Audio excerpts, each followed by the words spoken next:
report to the agency's Board of Governors, and based on inspections conducted at the relevant facilities since then, Iran's uranium stockpiles remain under safeguards in accordance with Iran's Comprehensive Safeguards Agreement. You may recall that more than 400 kilograms of this stockpile is uranium enriched up to 60% of uranium-235.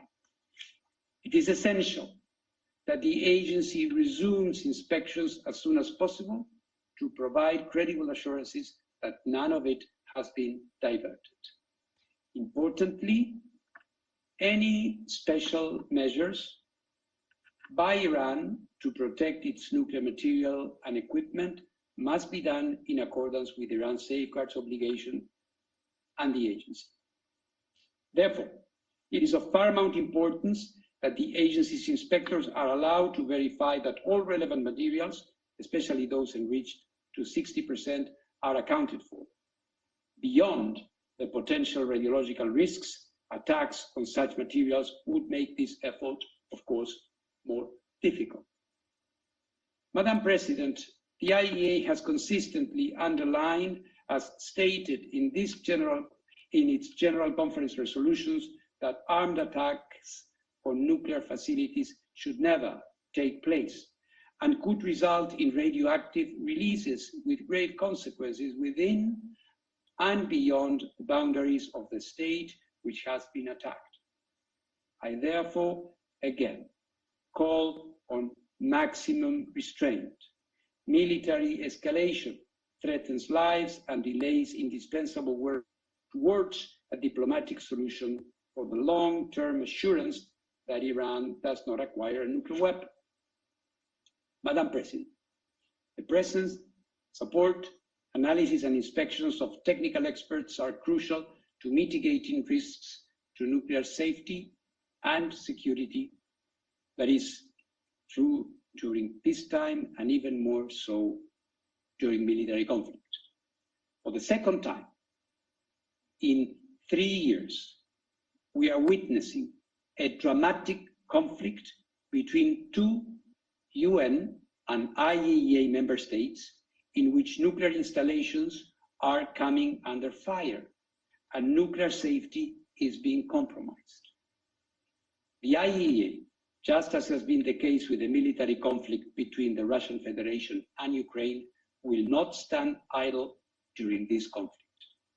As I stated in this chamber just a few days ago, I am ready to travel immediately and to engage with all relevant parties to help ensure the protection of nuclear facilities and the continued peaceful use of nuclear technology in accordance with the agency mandate, including by deploying agency nuclear safety and security experts, in addition to our safeguards inspectors in Iran, wherever necessary.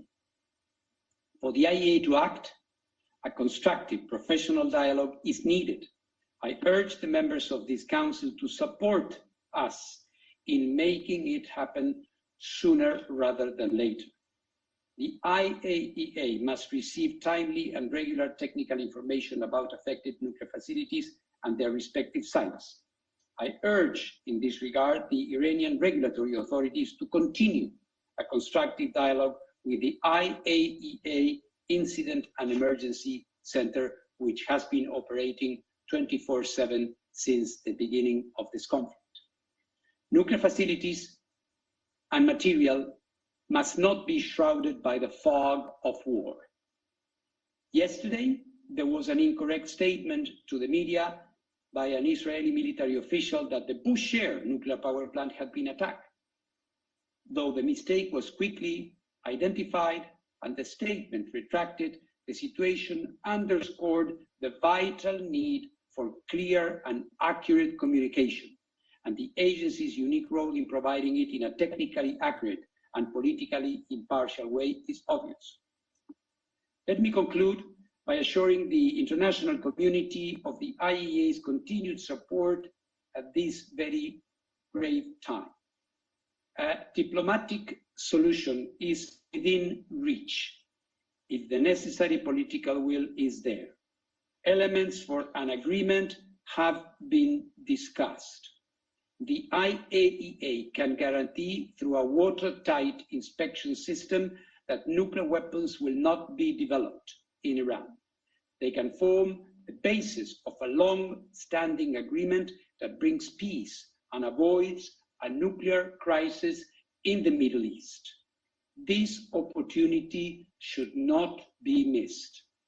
The alternative would be a protracted conflict and a looming threat of nuclear proliferation that, while emanating from the Middle East, would effectively erode the NPT and the non-proliferation regime as a whole. Thank you very much. I thank Mr. Grossi for his briefing. I now give the floor to those council members who wish to make statements. I give the floor to the representative of China. Thank you, President. President, I thank you for convening this emergency open meeting. I thank Secretary General Guterres for his statement and support his call for an end to the fighting and the return to diplomatic negotiations. I thank Under-Secretary General Di Carlo and Director General Grossi for their briefings. As the Israel-Iran military conflict enters its 8th day, it is distressing to note that it has resulted in a large number of civilian casualties and damage to facilities on both sides. If the conflict escalates further, not only will both sides suffer greater losses, but the regional countries will also be severely affected. Israel's actions violate international law and the norms of international relations, jeopardize sovereignty and security of Iran, and undermine regional peace and stability. China unequivocally condemns this. Chinese President Xi Jinping has put forward a 4-point proposal regarding the current situation. Chinese Foreign Minister Wang Yi has spoken separately with his counterparts of Iran, Israel, and the regional countries. At this critical juncture, the international community should further forge a consensus and make every effort to promote talks to ease tension. I will make 4 points. First, there must be an immediate ceasefire and an end to fighting. The use of force is not the right way to resolve international disputes. It will only exacerbate hatred and conflicts. The sooner a ceasefire is put in place, the less damage will be done. The situation in the region cannot be allowed to slide into an unknown abyss. The parties to the conflict, Israel in particular, should cease fire as soon as possible to prevent the situation from escalating and to avoid any spillover of the war. Second, the safety of civilians must be ensured. The red line of protecting civilians in armed conflicts must not be crossed at any time, and the indiscriminate use of force is unacceptable. The parties to the conflict must strictly abide by international law, resolutely avoid harming innocent civilians, refrain from attacking civilian facilities, and facilitate the evacuation of third country nationals. Third, we must stay committed to dialogue and negotiation. Communication and dialogue are the right paths to lasting peace. The current conflict has interrupted the negotiation process on the Iranian nuclear issue. The attacks on multiple Iranian nuclear facilities set a dangerous precedent and could have catastrophic consequences. We must not waver in the general direction of a political settlement to the Iranian nuclear issue, and we must persist in returning the Iranian nuclear issue to the track of a political solution through dialogue and negotiation. China welcomes the talk in Geneva among foreign ministers of UK, France, Germany, and the High Representative of EU for Foreign Affairs and Security Policy, and the Foreign Minister of Iran. Fourth, we must bring together the efforts of the international community to promote peace. Without stability in the Middle East, peace in the world would be elusive. The Israel-Iran conflict has led to a sudden escalation of tension in the Middle East and has also had a serious impact on global security. Recently, 21 Arab and Islamic countries issued a joint statement of foreign ministers calling for a ceasefire, resuming talks on the Iranian nuclear issue and maintaining lasting peace in the region, which China fully supports. The international community, especially major countries with special influence on the parties to the conflict, should make efforts to cool down the situation rather than the opposite. The Security Council, as the primary body responsible for maintaining international peace and security, should play a greater role in this regard. We support the Council in taking necessary actions in a timely fashion. China stands ready to continue to strengthen communication and coordination with all relevant parties, build synergies, uphold justice, and play a constructive role in restoring peace in the Middle East. Thank you, President. I thank the representative of China for his statement, and I give the floor now to the representative of Pakistan. Thank you, Madam President. I would like to thank Secretary General Guterres for his presence and thoughtful and compelling remarks. Secretary General, you spoke about a defining moment and our collective future, as well as collective responsibility. And we fully agree with you and your call to give peace a chance. And in that context, your appeal to end the fighting and return to negotiations. I'm also thankful to Undersecretary General Di Carlo for her complimentary briefing, as well as the briefing by Director General Grossi. We note in particular his view that diplomatic solution is within reach with necessary political will. Madam President, last Friday, the Council had an emergency session in the wake of Israel's military strikes, violating the sovereignty and territorial integrity of Iran in flagrant violation and contravention of the UN Charter and fundamental principles of international law. 1 week later, as a result of such irresponsible behavior, the situation has only exacerbated, with grave implications for regional and international peace and security.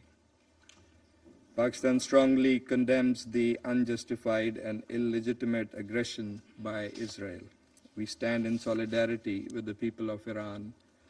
We unequivocally denounce the blatant attacks and military strikes carried out by Israel, which constitute a grave danger and a serious threat to the peace, security, and stability of the entire region and beyond, with serious implications. We offer our sincere condolences and sympathies to the brotherly people of Iran on the loss of life as a result of these unprovoked attacks. The ensuing humanitarian crisis and civilian toll on both sides is also deplorable. International humanitarian law must be complied by all sides. The attacks against nuclear facilities for peaceful purposes are deeply troubling. Such attacks contravene international law, the Charter of the UN, Statute of the IAEA, and relevant IAEA General Conference resolutions on the issue. It is the responsibility of the IAEA to clearly pronounce its legal position with regard to such attacks, as well as to report it to the Board of Governors and to the Security Council about the legal safeguards, safety and security implications of such attacks. The agency should fulfill that responsibility. Madam President, the latest crisis has aggravated the existing tensions in the region, arising from Israel's continuing ruthless assault on Gaza, that has resulted in an unprecedented humanitarian catastrophe for the innocent Palestinians, as well as its recurring violations of international law in Syria, Lebanon, and Yemen. The Security Council bears primary responsibility to immediately stop this wanton aggression and hold the aggressor accountable for its actions. The Security Council must fulfill its duty and affirm the following. First, categorical rejection and condemnation of Israel's attacks on the Islamic Republic of Iran since 13th of June and all actions that contravene international law and the purposes and principles of the Charter of the United Nations.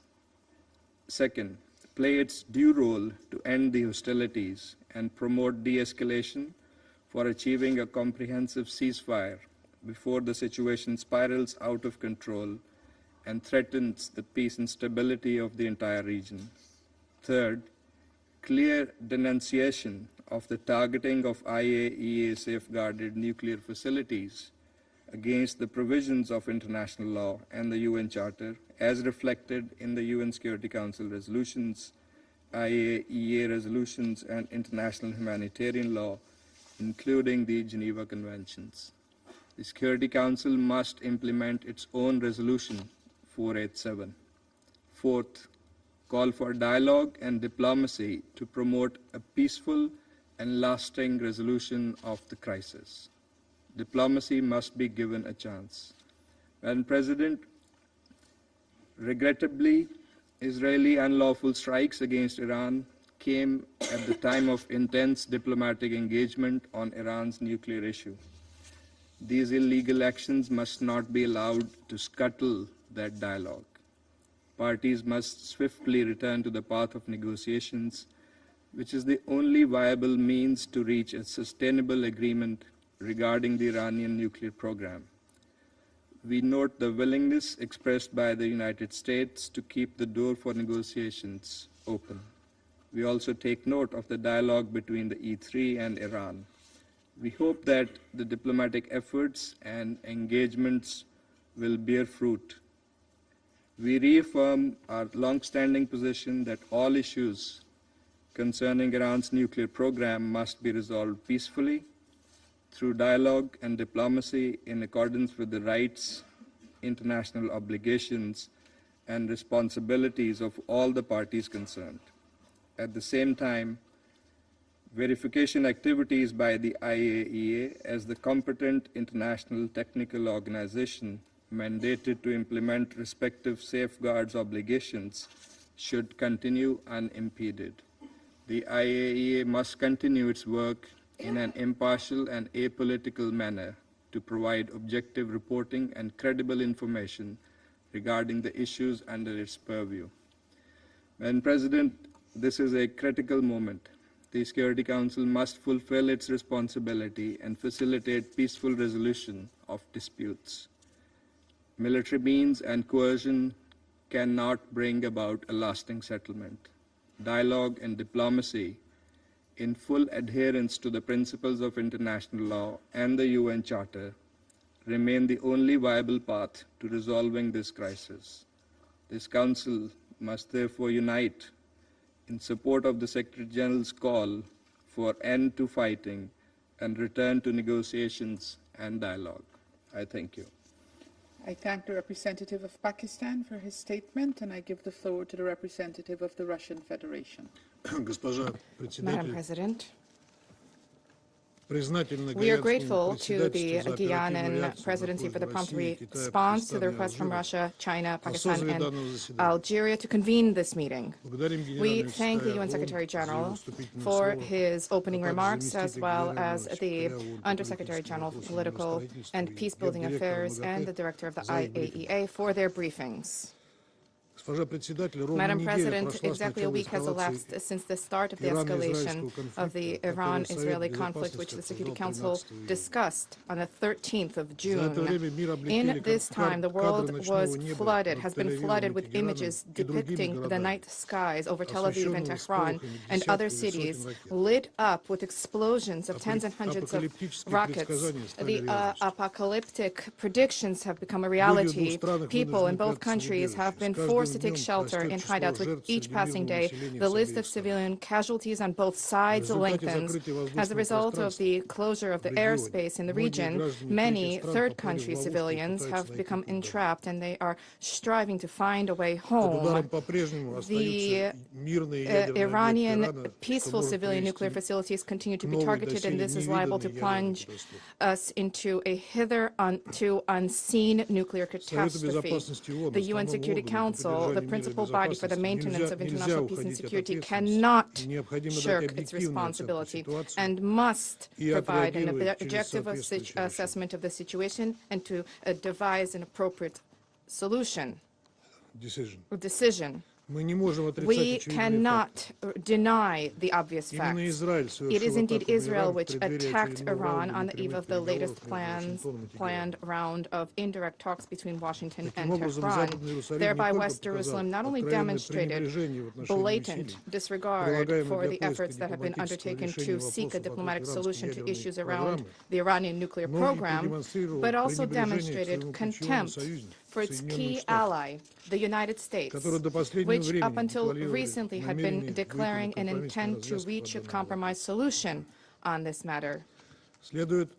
It is worth recalling that the Iranian nuclear program is not a scroll secured by 7 seals, indiscernible to the international community. The nuclear facilities and installations in this country are under the safeguards of the IAEA and are continuously subject to scrupulous verification by agency inspectors. Not a single of the member states of this body is under more stringent oversight and scrutiny. Iran has been strictly complying with its obligations under the NPT and the Comprehensive Safeguards Agreement. The Secretariat of the agency's reports have no mention whatsoever about the presence of proliferation risks. So it turns out that Israel has disregarded the assessments of the Specialized International Agency, having on its own authority appointed itself a judge single-handedly deciding to carry out strikes against a sovereign country with no regard for the UN Charter and international law. Just recently, in the Middle East, a tragic precedent occurred of an invasion into a state under the pretext of alleged presence there of WMDs, which subsequently failed to materialize. It's a pity that the United States, which demonstrated to the entire world this discredited example in 2003, which generated suffering for millions of people, does not wish to learn from its own mistakes. Today, the U.S., yet again, together with the UK, France, and Germany, is attempting to persuade all parties to believe the groundless fabrications about plans allegedly harbored by Tehran to gain possession of nuclear weapons. Nor can we forget the fact that the attack on Iran was carried out at the time when the entire world observed with horror the ongoing man-made disaster which was unfolding in Gaza and continues to unfold in Gaza, and was condemned the ongoing humanitarian blockade of the Strip and was awaiting the high-level conference in support of the two-state formula under the aegis of the United Nations in accordance with General Assembly resolutions. Instead of reverting back to the sole possible negotiated peaceful settlement of Palestine, Israeli military political leadership raised the stakes and expanded the geography of the conflict in the region. Perhaps the Western Jerusalem's calculations also are to have the new military misadventure detract the international community's attention away from the crimes perpetrated by Tzahal in Gaza and the West Bank. We have seen highly perilous attempts to drag third countries into this confrontation, and this, as was rightly noted by the Secretary General, would have colossal consequences not just for the stakeholders and the parties engaged, but for the entire region and international peace and security as a whole. We concur with Mr. Guterres' position about the need to avoid internationalization of the conflict. Madam President, the present escalation around Iran did not start yesterday. Having attacked the country, Israel first received a direct pass from a host of Western states. The rhetoric uttered by British, French, and German diplomats in the lofty chambers of the UN Security Council and the IAEA Board of Governors are equally dangerous, just as dangerous as the deadliest weaponry, the blatant blackmail of the leadership of the agency in order to compel it to draft a vague so-called comprehensive assessment on the Iranian nuclear program, pushing through biased anti-Iranian resolutions at the IAEA Board of Governors.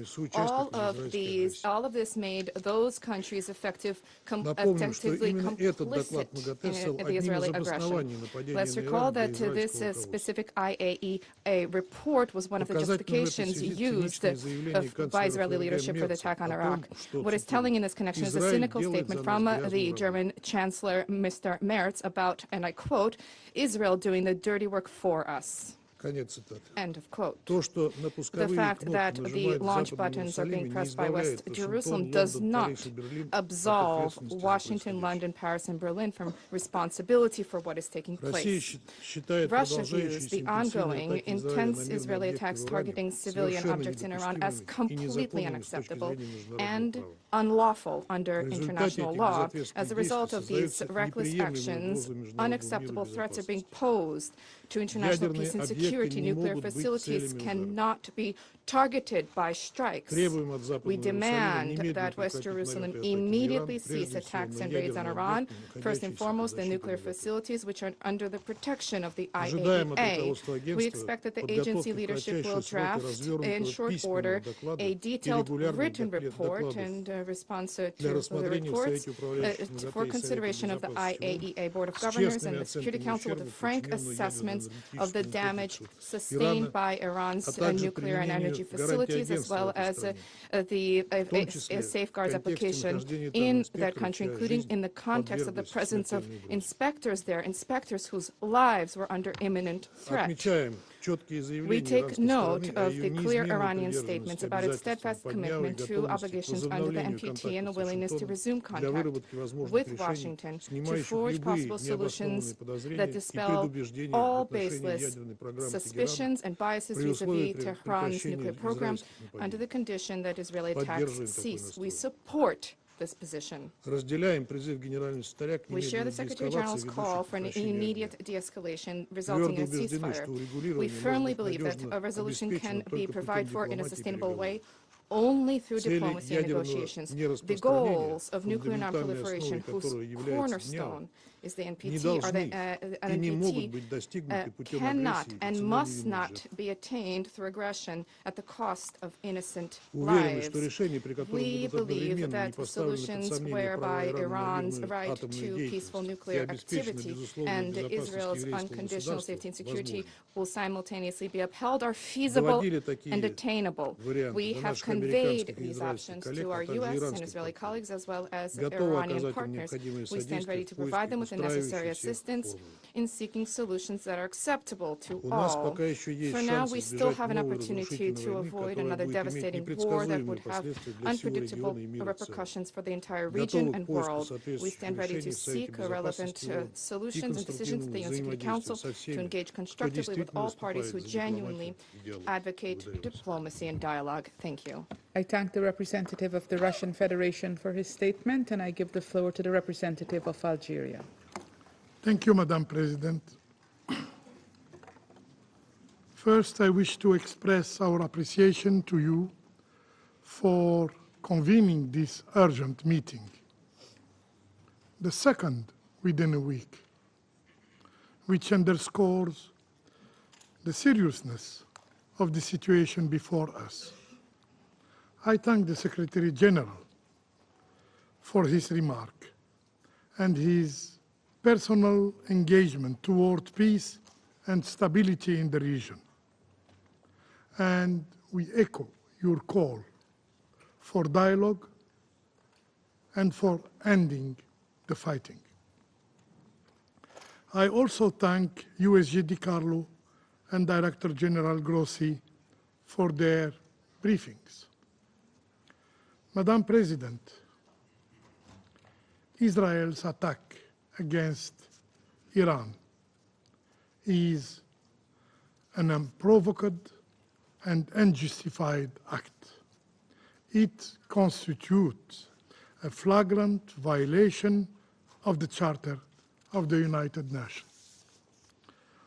This is an attack on nuclear facilities under IAEA safeguard. If these safeguards, if these guarantees, and even the presence on the ground of international inspectors cannot guarantee the protection of such installations, then the credibility of the entire nuclear non-proliferation regime is called into question. If those entrusted with upholding this regime are unable or unwilling to condemn and denounce such violations, they must ask themselves, what is their purpose? And are they truly fulfilling their responsibilities? We must resist any attempt to justify what in essence is an act of aggression against a sovereign member state of the United Nations. Any misleading narrative is unacceptable. As Director General Grossi stated in an interview with CNN, we, the IAEA, did not have any proof of a systematic effort to move into a nuclear weapon, end of quote. These words merit our full attention. Madam President, it is imperative that everyone returns to a path of reason. Negotiation between the E3, the European three, and Iran. Negotiation between US and Iran with the facilitation of Oman remain a viable and a constructive option available for diplomacy. Algeria has always believed in the power of dialogue, and we echo the call of the Secretary General in this regard. Even in time of heightening tension, mediation and Charter's principle remain our unique, viable tools. Let me quote the Charter. All members shall settle their international dispute by peaceful means, end of quote. Madam President, international humanitarian law is clear. Nuclear power plant enjoy specific protection and shall not be made the object of attack. Attacks against such facilities are prohibited. If there remains a risk of radioactive material spreading from the impacted facilities, the potential danger extends well beyond borders, endangering civilian populations across the region. For my country, Algeria, there can be no double standard, no double standards when it comes to respecting international humanitarian law. Civilian and civilian infrastructure must be protected everywhere and under all circumstances. We have consistently warned against violation of international humanitarian law, notably in Gaza, where tragically violating IHL became the norm.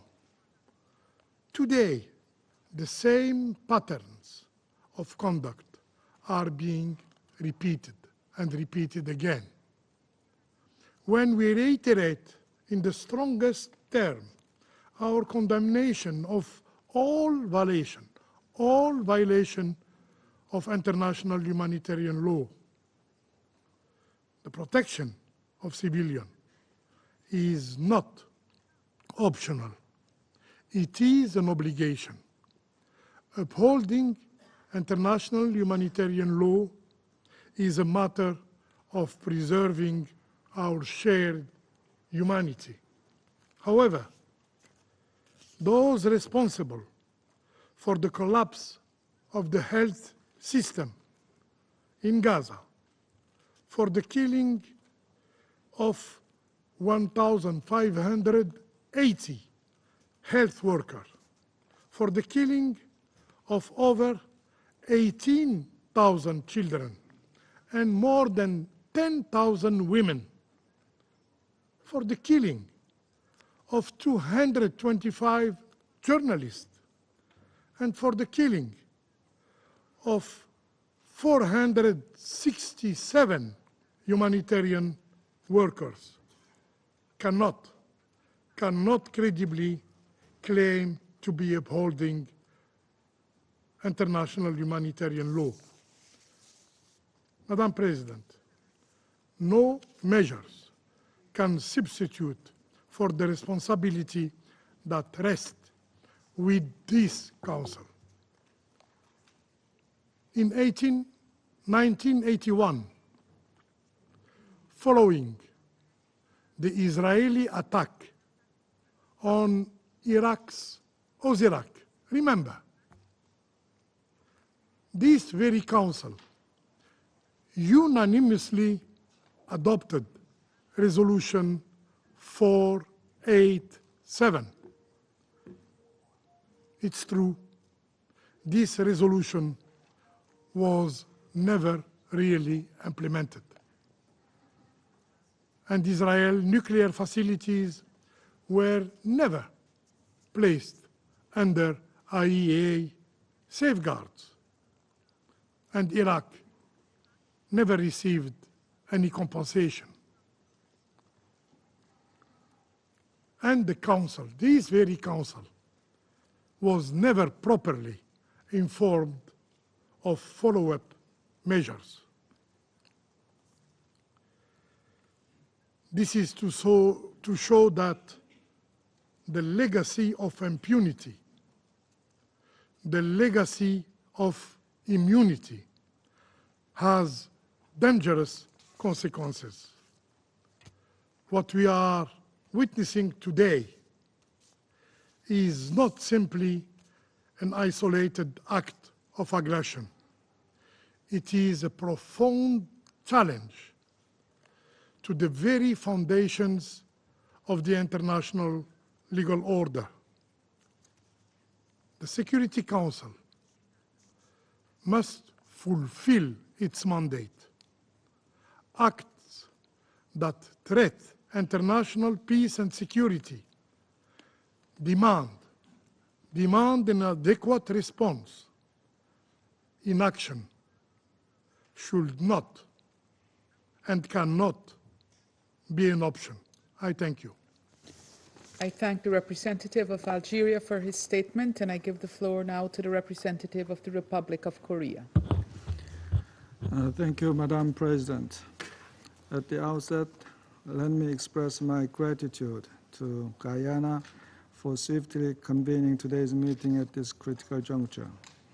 I thank the Secretary General for his important statement and compelling message. I also appreciate USGT Carlo and IAEA Director General Grossi for their informative briefings. I reiterate our deepest concern over this dangerous escalation of conflict in the Middle East. Despite the unanimous calls for maximum restraint during last Friday's Council meeting, we regret that Israel and Iran have continued to exchange attacks, putting the safety and security of their own people at grave risk. The government of the Republic of Korea condemns all actions that further aggravate the worsening situation.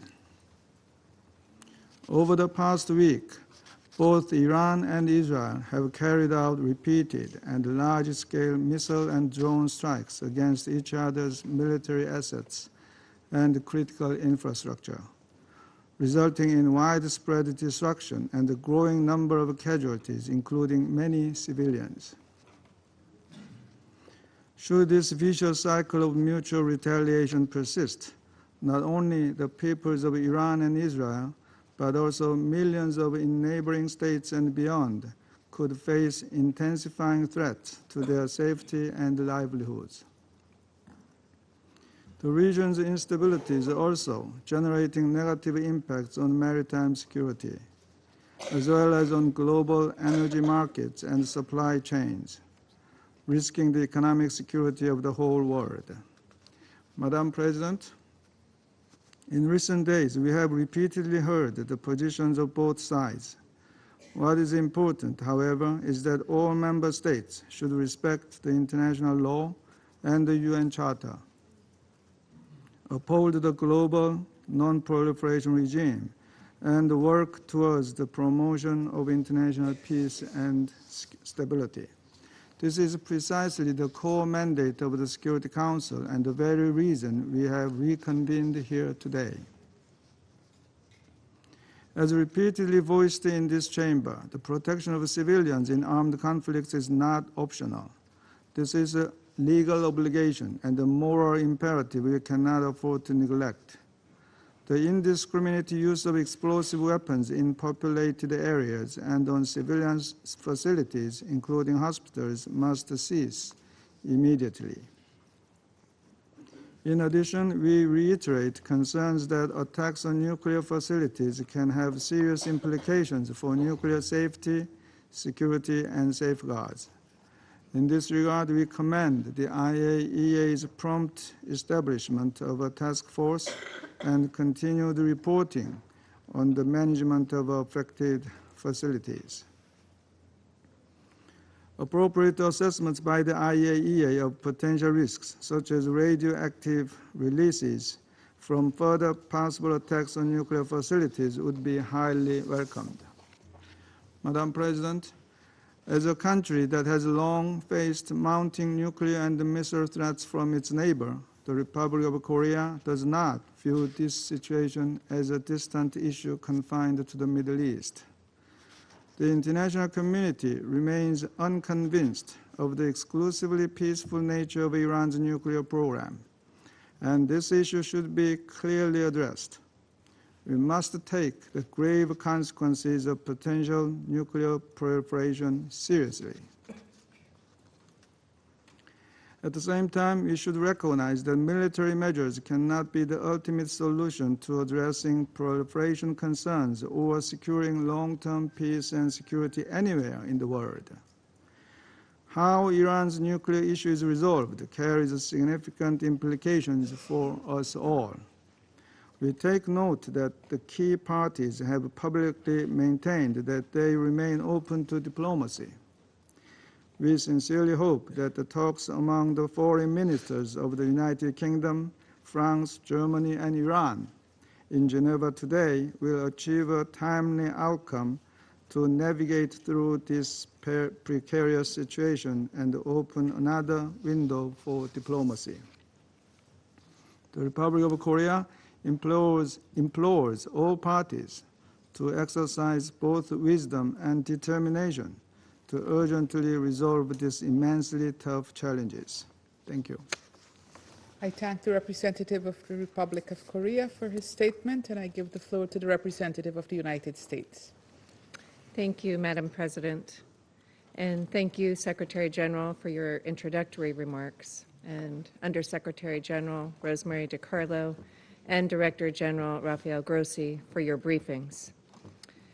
DG Grossi, we commend the IAEA team for their professionalism in implementing the agency's critical responsibilities, especially during this complex and evolving situation.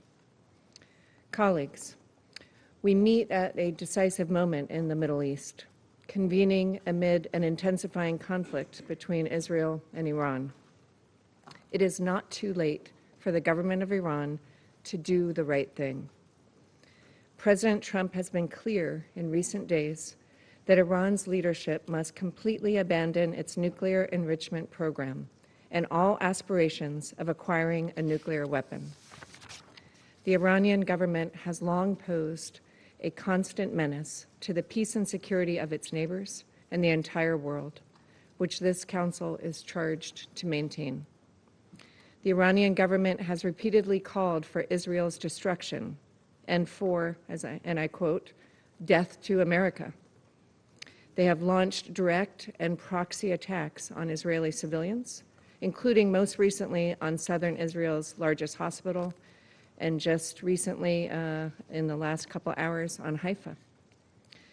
Israel's government has also spread chaos, terror, and suffering throughout the region. Iran's government has also spread chaos, terror, and suffering throughout the region. Let us not forget that the Iranian government was an enabling and ideological material force behind Hamas's deadly assault on Israel in October 2023. And it twice attacked Israel last year with hundreds of ballistic missiles. The Iranian government also encouraged its terrorist proxy, Hezbollah, to open a northern front from Lebanon and enabled Houthi rebels in Yemen to become a menace to global trade and freedom of navigation and to launch long-range missiles endangering civilians in Israel. In January 2024, a drone attack from an Iran-backed terrorist group on a U.S. military facility in Jordan killed 3 American service members. Enough is enough.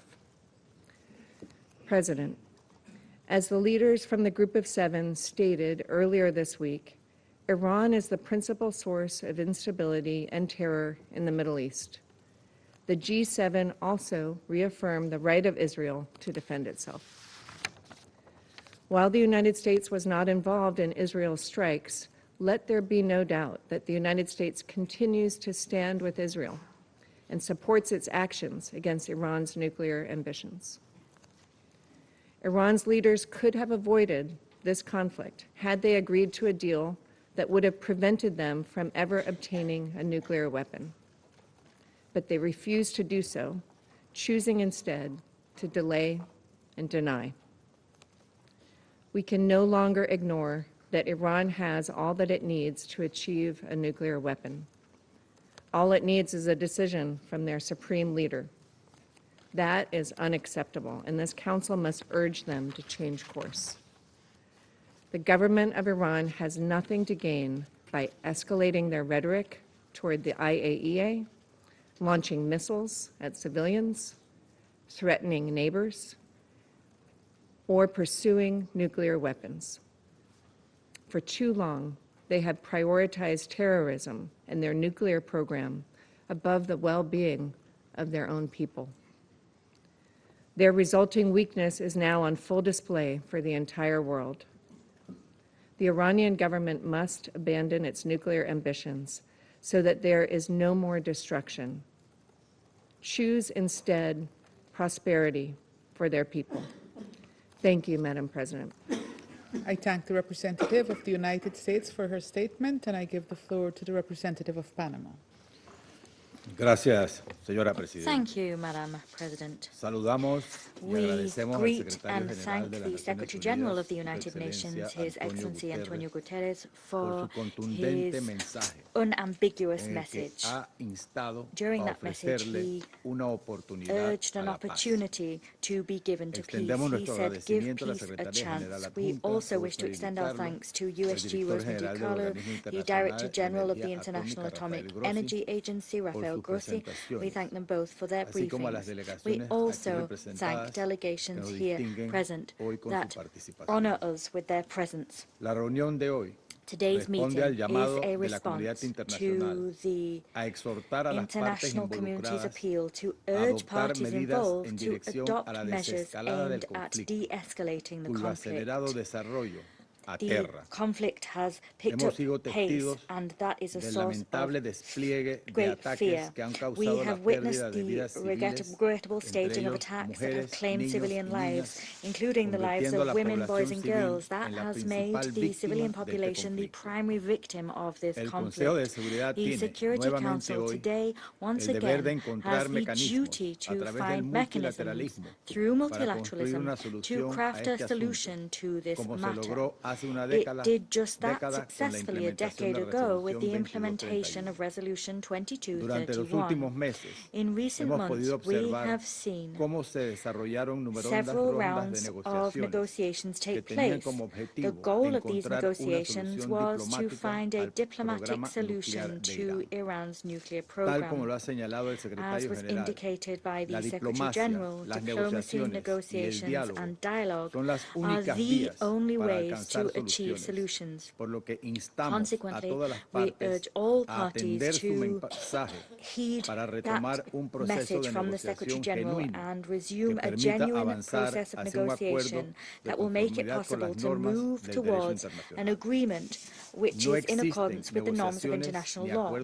There are no perfect agreements or negotiations. They don't exist. Nevertheless, it is through serious, constructive dialogue and through commitment that significant progress can be made towards just and lasting solutions. Moreover, we reaffirm the mandate of the International Atomic Energy Agency as the technical body, competent technical body charged with verifying compliance with nuclear obligations. Madam President, we are witnessing a conflict in which it appears that the distinction between critical infrastructures and military targets has grown blurred. Consequently, we urgently and responsibly appeal to all parties to uphold international law and international humanitarian law. It is of pivotal importance to protect and look after the civilian population and to guarantee respect for critical infrastructure. With this in mind, we recall that nuclear facilities must not be attacked under any circumstances, particularly those that are already under monitoring and verification from the IAEA within the framework of the Joint Comprehensive Plan of Action. We cannot allow acts of this kind to become acceptable within international law. The risks to the civilian population are too great because an incident of this kind could cause the release of radioactive material, and that would have grave consequences in terms of radiological contamination. That would be a risk to people and the environment and would have an unprecedented regional impact. At this critical juncture, it is vital that this Council take resolute, coherent action, such as to ensure that its action creates credibility, which in turn guarantees an immediate cessation of hostilities and full respect for the principles of international law. I thank you, Madam President. I thank the representative of Panama for his statement, and I give the floor now to the representative of Sierra Leone. Thank you, Madam President, and I thank you for convening this emergency meeting of the Security Council on the escalating conflict between Israel and Iran. We thank His Excellency Mr. Antonio Guterres, Secretary General of the United Nations, for his powerful reminder of this Council's responsibilities, as well as Mr. Rafael Grossi, Director General of the IAEA, and Ms. Rosemary DiCarlo, Under Secretary General for Political and Peacebuilding Affairs, for their timely and insightful briefings. This request for this meeting underscores the gravity of the recent regrettable developments, coupled with the expectation that the Council indeed its members, will enable the Council to discharge its primary responsibility for the maintenance of international peace and security. We remain gravely alarmed by the ongoing military strikes by Israel against Iran, as well as the retaliatory strikes by Iran. These hostilities, which began on 13th June, have reportedly claimed the lives of senior Iranian officials, nuclear scientists, and civilians in both Israel and Iran, a toll we deeply find troubling. As we express grave concern regarding the attacks on Iran, we are equally disturbed by reports of strikes against or impacting civilian targets in Israel, including hospitals and emergency services, and in densely populated areas in clear violation of international humanitarian law. These hostilities have displaced families, damaged critical infrastructure, and disrupted essential services. Thousands face the urgent prospect of evacuation. Sierra Leone recalls the obligations of all parties under international humanitarian law, particularly the Fourth Geneva Convention, to protect civilians, medical personnel, and civilian objects at all times. We call for safe corridors for those seeking refuge, unimpeded humanitarian access, and close coordination with relief agencies to ensure the delivery of life-saving assistance. Swift humanitarian action is indispensable, yet it cannot substitute for political solution. The region needs restraint, responsibility, and credible diplomatic initiatives. Sierra Leone aligns itself with the Secretary General's appeal for the immediate de-escalation, renewed dialogue, and the exercise of maximum restraint. Statesmanship, not brinkmanship, is required. We are therefore heartened and fully welcome the meeting in Geneva today of the foreign ministers of the United Kingdom, France, and Germany, including the EU High Representative and the Iranian Foreign Minister, as part of efforts to ease this conflict. We believe this is a window of opportunity that clearly exists for genuine dialogue and peace to prevail. We recall the binding obligations under international humanitarian law. Article 56 of Additional Protocol 1 of the Geneva Conventions prohibits attacks on works and installations containing dangerous forces, including nuclear, electrical generating stations, if such attacks may cause the release of dangerous forces resulting in civilian losses. The IAEA has also consistently underscored that the safety and security of nuclear facilities must never be compromised by military action. The ongoing hostilities risk triggering a disaster of unimaginable scale. Any military action that endangers nuclear facilities risks severe humanitarian consequences, irreversible environmental harm, and further regional instability with global repercussions. We therefore emphasize the need to safeguard and allow the full and unhindered implementation of the Treaty on the Non-Proliferation of Nuclear Weapons, NPT, which remains the cornerstone of the global nuclear disarmament, non-proliferation, and peaceful uses regime. The current conflict underscores the fragility of the international nuclear order and the urgent necessity to preserve the integrity of the NPT process. We call upon all states to recommit to the NPT's objectives and to engage constructively in dialogue within its framework. Our Council has a duty to ensure that tensions do not derail the NPT's vital role in advancing peace and security. We further urge support for regional initiatives, including a Middle East zone free of nuclear weapons and other weapons of mass destruction, as envisaged in General Assembly and NPT review conference outcomes.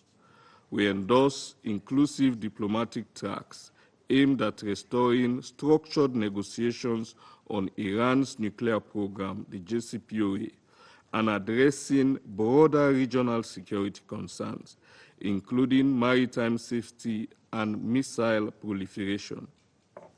Previous agreements, though imperfect, show that sustained engagement grounded in international law and mutual respect remains the surest path toward durable peace.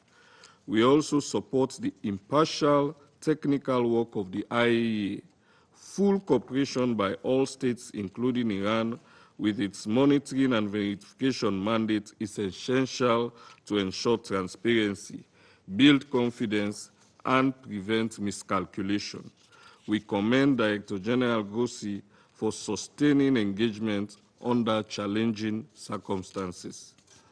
In closing, Madam President, Sierra Leone recalls the principle of sovereign equality under Article 2.1 of the Charter and the duty of member states to settle disputes by peaceful means under Article 33. We highlight Article 25, obliging states to accept and carry out Council's decisions, and Article 103, which establishes the supremacy of Charter obligations. The Council must speak with one voice in upholding the law and encouraging peaceful settlement. We welcome constructive efforts by regional actors and partners committed to the Charter. We encourage states with influence over the parties to use that influence and support non-military solutions, reinforce respect for international law. The human cost, environmental damage, and blow to economic stability from further escalation would be immense and long-lasting. Finally, Sierra Leone urges all parties to pause, de-escalate, and recommit to diplomacy. The eyes of the world are upon us, and history will measure us by the choices we make. Restraint, dialogue, and adherence to the Charter remain the guiding principles for a safer and more secure world. I thank you. I thank the representative of Sierra Leone for his statement, and I give the floor now to the representative of France. Merci, Madame la Présidente. Thank you, Madam President. Madame la Présidente, nous avons écouté avec la plus grande attention Monsieur le Secrétaire Général, qui a rappelé avec force la gravité de la situation. Forcefully reminded us of the gravity of the current situation, and for this we thank him. I thank the Undersecretary General for Political and Peacebuilding Affairs, Madame De Carlo, as well as the Director General of the IAEA, Mr. Rafael Grossi, for their briefings, which provide us with an assessment of and provides us an overview of the justification for today's meeting. Israeli strikes against Iran have been ongoing for a week.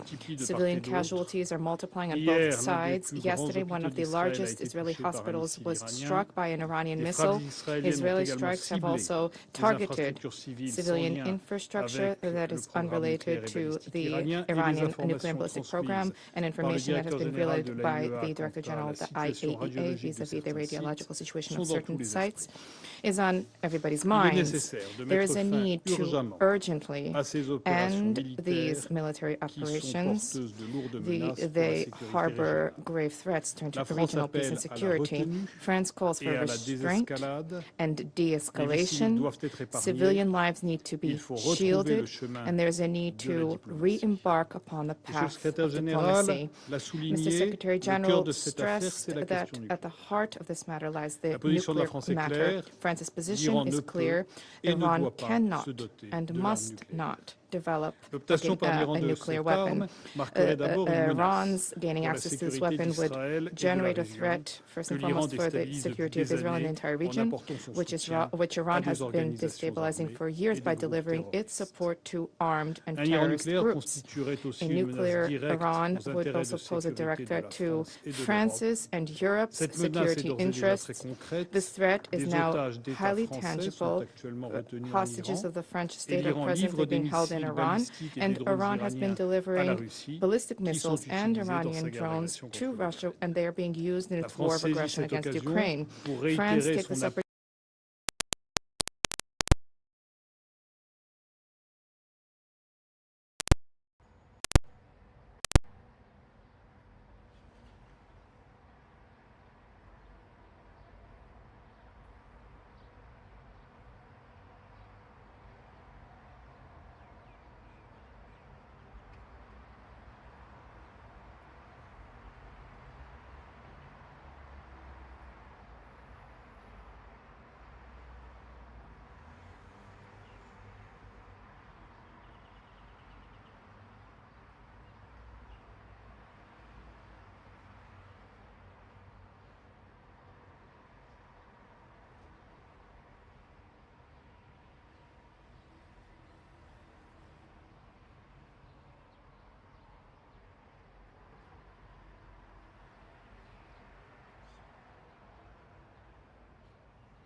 civilian justification.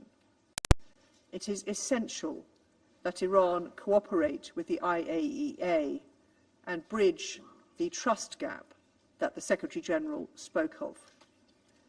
The IAEA and the Non-Proliferation Treaty are key pillars of international security. For many years, the UK, alongside our E3 partners, has sought a diplomatic solution to Iran's nuclear program. This commitment stands and has never been more urgent. Alongside E3 colleagues and the EU, we are engaging with Iranian Foreign Minister Araghchi in Geneva today and using this window of opportunity to support a return to diplomacy and a peaceful resolution. Any further escalation, such as restricting IAEA access, diverting nuclear material, or increasing the production of high-enriched uranium, would intensify the threat to international peace and security posed by Iran's nuclear program. Third, military action cannot put an end to Iran's nuclear capabilities.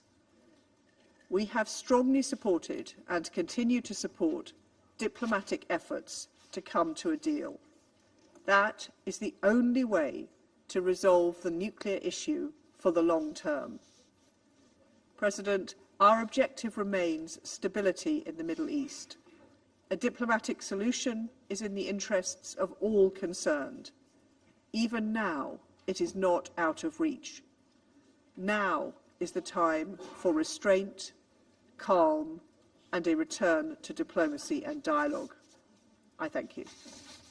I thank the representative of the United Kingdom for her statement, and I give the floor now to the representative of Slovenia. Thank you, Madam President.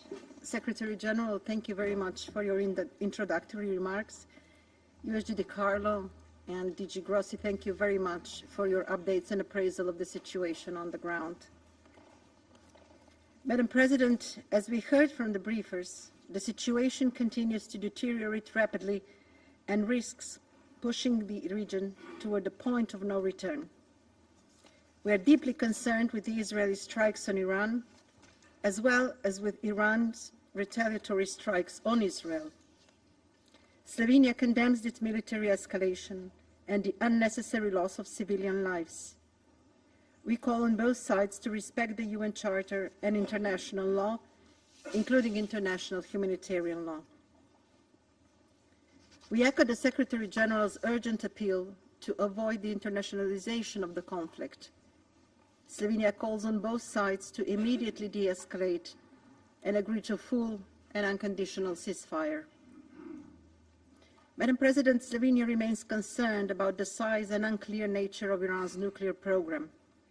These concerns are aggravated by the fact that the International Atomic Energy Agency, after many years, still cannot confirm or deny the exclusively peaceful nature of Iran's nuclear program. However, no amount of precision strikes will make these concerns go away. We have no tolerance for proliferation of nuclear weapons, either for attacks against civilian nuclear infrastructure, whether it happens in Eastern Europe, the Middle East, or anywhere else. Madam President, issues pertaining to Iran's nuclear program have always required a tailored diplomatic solution. JCPOA was a necessity, and when it expires, it will need to be replaced. With this in mind, we urge all parties to prioritize diplomacy and remain committed to a political process. We welcome the talks between the E3 and Iran taking place today in Geneva. These represent a much-needed stabilizing factor. To conclude, Madam President, the death and destruction in both Israel and Iran in recent days are raising the stakes, escalating the fighting and inflaming rhetoric in a region that has already endured more than its share of suffering. Our thoughts remain with civilians under siege in Gaza and the hostages who need to be released immediately and unconditionally. In such a volatile situation, it takes courage to de-escalate and commit to peace. I appeal to both sides to show that courage, to spare their own civilians and the Middle East as a whole from further bloodshed and destruction. I thank you, Madam President. I thank the representative of Slovenia for her statement, and I give the floor to the representative of Greece. Thank you, Madam President. Let me start by thanking the Secretary General for his very important remarks. I also like to thank Under-Secretary General Mr. Carlo and Director General Mr. Grossi for the informative and timely briefings. Madam President, since last Friday's emergency meeting, there has been a significant deterioration of the situation in the Middle East. Once a dreaded possibility, military escalation is now a reality. In this dangerous moment, allow me to make the following 3 points. First, we reiterate our call for immediate de-escalation and utmost restraint so as to end the vicious cycle of military action and violence. The international community must be urgently engaged in order to provide the necessary security assurances and a sustainable diplomatic endgame so as to avoid a regional or, worse still, a global conflagration. We fully support the Secretary General's appeal to all to avoid any further widening of the conflict, and we stress our commitment to regional security and stability, as well as support to any diplomatic initiative that will lead to a sustainable ceasefire. Second, Greece has repeatedly expressed, and does so again, its strong concern over the Iranian nuclear program. It is imperative to preserve the global non-proliferation regime as enshrined in the NPT, and Iran must comply with its legally binding safeguard obligations and can never be allowed to acquire a nuclear weapon. Third and last, Greece has consistently supported Israel's right to protect itself. We also echo the Secretary General's condemnation of the tragic and unnecessary loss of lives and injuries to civilians and damage to homes and critical civilian infrastructure. A week into yet another conflict, it's now more important than ever to ensure that civilians do not keep finding themselves in the crossfire, especially given the nuclear aspect of the evolving crisis. We recall the obligation of UN member states to act in accordance with the Charter and international law. We consider of absolute priority the respect of international law and international humanitarian law. It is essential to uphold the UN Charter as regards the use of force, as well as the integrity of the global non-proliferation regime. Madam President, in closing, allow me to reiterate that de-escalation and a full and immediate ceasefire are now urgently needed as a first step towards a sustainable peace. The international community and countries of influence must step in and offer diplomatic way out to both parties. We are looking forward to a positive outcome of the meeting taking place today in Geneva between the foreign ministers of the E3, United Kingdom, France, Germany, the High Representative of the European Union, and the Foreign Minister of Iran. The stakes are simply too high for regional world security, and failure is not an option. I thank you. I thank the representative of Greece for his statement, and I give the floor now to the representative of Somalia. Madam President, thank you for your timely leadership in convening this meeting. We appreciate the remarks of the Secretary General and briefings provided by USG Carlo Di Carlo and Director General Grossi on the rapidly evolving situation in the Middle East. The situation arising from reported Israeli airstrikes against the Islamic Republic of Iran on 13 June 2025 and Iran's subsequent response is a matter of great concern. These actions represent a perilous escalation that threatens to engulf the entire region in an uncontrollable cycle of violence, suffering, and pain. We strongly condemn any acts of aggression that violate the sovereignty and territorial integrity of member states. Such actions are in clear contravention of the fundamental principles enshrined in the Charter of the United Nations, particularly Article 2 and Paragraph 4, which unequivocally prohibit the threat or use of force against the territorial integrity or political independence of any state. We believe that all member states share a responsibility to act in accordance with these commitments. We emphasize the necessity of respecting the sovereignty and territorial integrity of all states, adhering to the principles of good neighborliness and settling disputes through peaceful means. Madam President, Somalia urges all parties to work towards de-escalation, to achieve a comprehensive ceasefire, and to restore calm and hope. Our delegation expresses deep concern about this dangerous escalation, which threatens grave consequences for regional peace and stability. The spillover of these hostilities imperil countless lives and threaten to deepen existing crises. Somalia strongly reaffirms the urgent necessity of establishing a Middle East zone free of nuclear weapons and other weapons of mass destruction, applicable to all states in the region without exception, in accordance with relevant international resolutions. We also stress the need for all Middle Eastern countries to join the Treaty on the Non-Proliferation of Nuclear Weapons as a step towards regional and global security. We emphasize the paramount importance of protecting civilians and civilian infrastructure, as well as refraining from targeting nuclear facilities that are under International Atomic Energy Agency safeguards in line with Security Council resolutions or decisions. Such acts constitute a violation of international law and international humanitarian law, including the 1949 Geneva Convention, and pose unacceptable risks to civilian populations and the environment.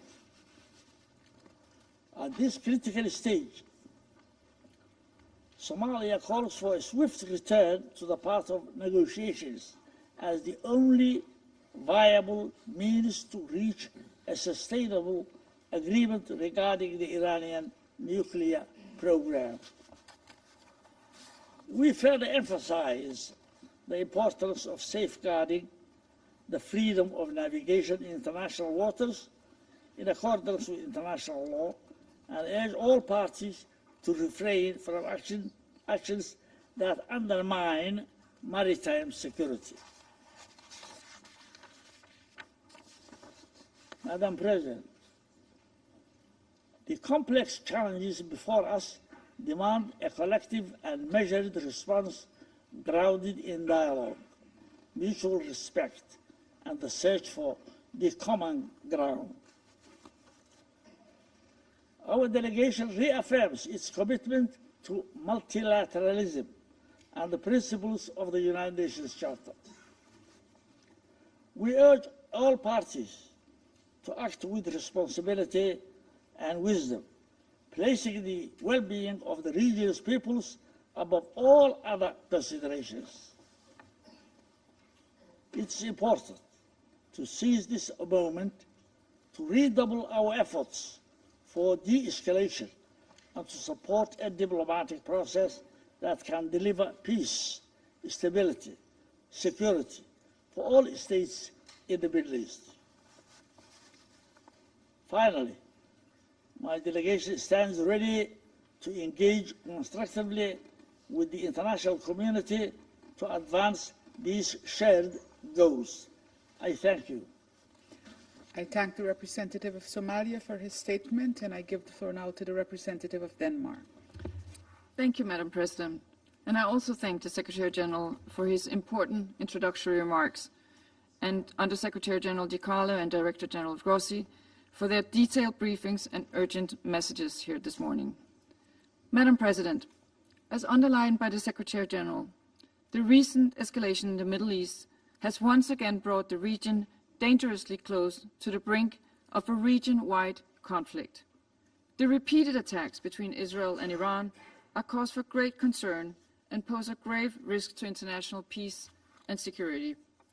We must do our utmost, individually and collectively, to respond to this threat and to prevent further destabilization. Together with the European Union and many others, we join the call for maximum restraint and immediate de-escalation. We urge all parties to abide by their obligations under the UN Charter and international law and to ensure the protection of civilians and civilian infrastructure in line with international humanitarian law.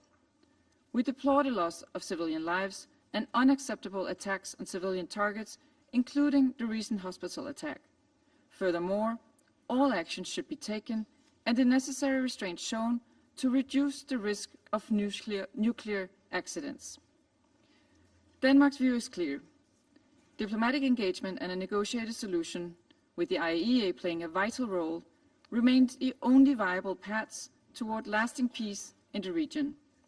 Denmark supports all diplomatic efforts to restore stability and return to the negotiating table to seek a solution to the Iranian nuclear issue. And we welcome the E3 foreign ministers and the EU's meeting with the foreign minister of Iran in Geneva today. Madam President, we have been clear that Iran must never be allowed to acquire a nuclear weapon. Denmark has repeatedly expressed our concern about Iran's escalating nuclear trajectory.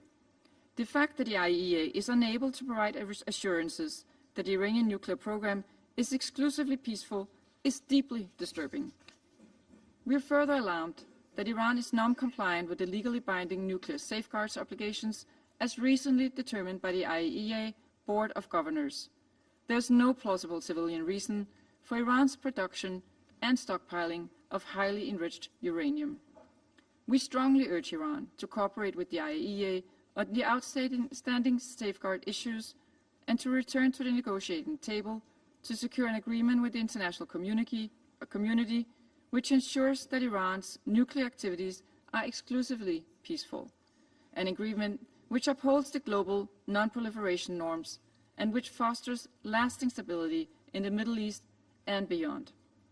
Madam President, in closing, let me reaffirm Denmark's urgent call for de-escalation, for all sides to refrain from steps that could lead to serious regional consequences. In the face of mounting civilian suffering and at the risk of a spark that ignites a wider conflict, this is imperative. I thank you. I thank the representative of Denmark for her statement. I shall now make a statement in my capacity as representative of Guyana. I thank you, Secretary General, for your remarks and for your untiring efforts at peace. I also thank Under Secretary General Di Carlo and Director General Grossi for the very important updates provided. Colleagues, the recent escalation between Israel and Iran poses an immediate threat to the security and stability of an already volatile region. The effects of this conflict could extend far beyond its immediate borders, exacerbated by the non-compliance with international law. Sadly, regional and international peace and security are now both under threat. Guyana took note of Israel's letter of 17th of June 2025, in which the Council was informed of Operation Rising Lion, aimed at, and I quote, neutralizing the existential and imminent threat from Iran's nuclear weapon and ballistic missile programs, end of quote. We also took note of Iran's letter of 18th June 2025, in which it, and I quote, reserves its right to self-defense, to protect its sovereignty, territorial integrity, the Iranian people, and its vital national interests, end of quote. While acknowledging these letters, we urge both Iran and Israel to exercise maximum restraint to avoid plummeting the region into deeper crisis and dangerously close to a nuclear catastrophe. We also urge both parties to adhere to their obligations under international law, the UN Charter, and the relevant Security Council resolutions. We emphasize that a state's right to self-defense does not absolve them of their responsibilities and obligations under international law, including human rights and humanitarian law. Colleagues, the Middle East has long endured a fragile stability constantly threatened by geopolitical tensions and unresolved conflicts. As the war in Gaza continues, this new escalation threatens to shatter the delicate balance, igniting a wider regional conflagration with unimaginable consequences. It risks drawing in more actors, further entrenching cycles of violence and making a peaceful resolution increasingly elusive. Like the Secretary General, Guyana firmly believes that dialogue, diplomacy, and adherence to international law are the only pathways to sustainable peace in the region.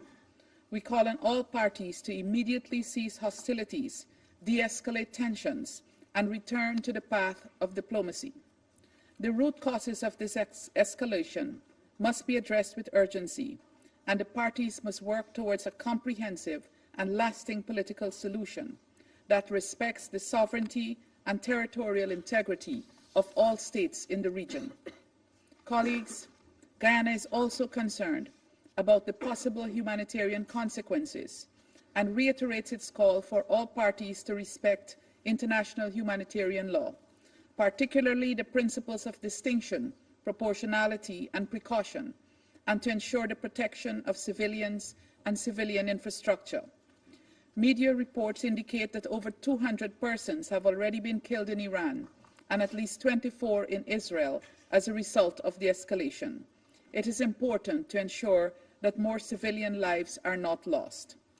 Finally, Guyana takes positive note of the meeting in Geneva today with the E3, UK, France, Germany, the EU, and Iran.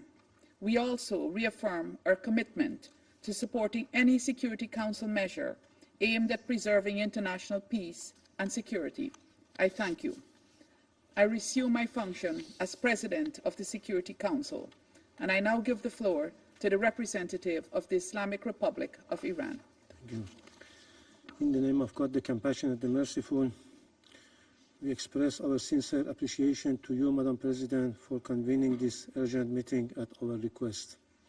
We welcome the presence of the Secretary General and in this meeting, and thanks for his introductory remarks. We also extend our gratitude to Under-Secretary General Ms. Diallo for her valuable briefing. We thank Algeria, Pakistan, China, and the Russian Federation for supporting this meeting and for their clear condemnation of Israeli brutal attacks. Madam President, on 13 June, Israel launched a large-scale, unprovoked military attack against the Islamic Republic of Iran. Civilian cities, including Tehran, Isfahan, Shiraz, Tabriz, and Kermanshah, were deliberately targeted. The strikes were planned and systematic, killing senior military officials, scientists, professors, students, doctors, artists, athletes, rescuers, and ordinary civilians, including women, children, and infants. Many died in their sleep. These children killed in their bed.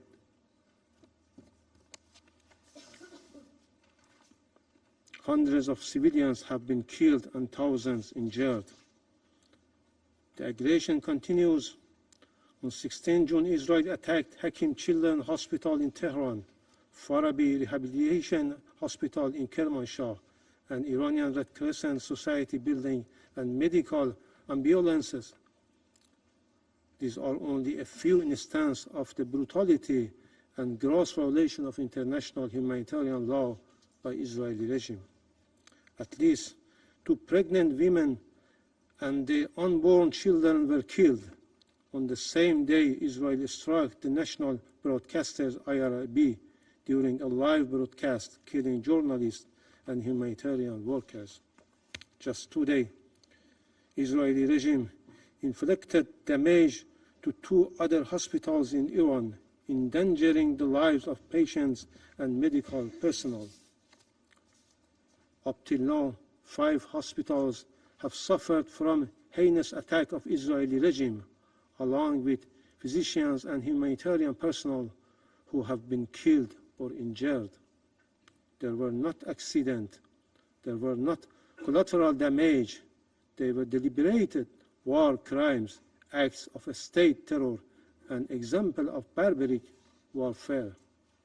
Madam President, Excellencies and colleagues, Israel also attacked Iran's peaceful safeguard nuclear site and facilities. On 13 June, it struck the uranium conversion facility and the fuel plate fabrication plant. On 18 June, it targeted centrifuge production sites in Tehran and Khallaj, both under IAEA monitoring. On the 19th June, it attacked the Iraq heavy water reactor built under the JCPOA term and IAEA safeguard with no proliferation risk. These attacks violate the UN Charter, international law, the IAEA Statute, and Security Council Resolution 2231 and 487. Israeli strikes are an assault on the global non-proliferation regime. Security Council Resolution 487, which was adopted unanimously, clearly states that any military attack on the safeguard nuclear facilities is an attack on the entire IAEA safeguard system and the NPT itself. The Security Council must implement its resolution. If the Council fails to act now, it will send a message that international law and resolution apply selectively. If the non-proliferation regime collapses, this Council will share responsibility with the Israeli regime. Madam President, despite Iran's repeated warning about the threats of our peaceful nuclear sites and facilities, the IAEA Director General has failed to act. His silence undermines the agency's authority, neutrality, and credibility.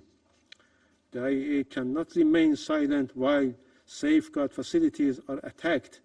This inaction must end.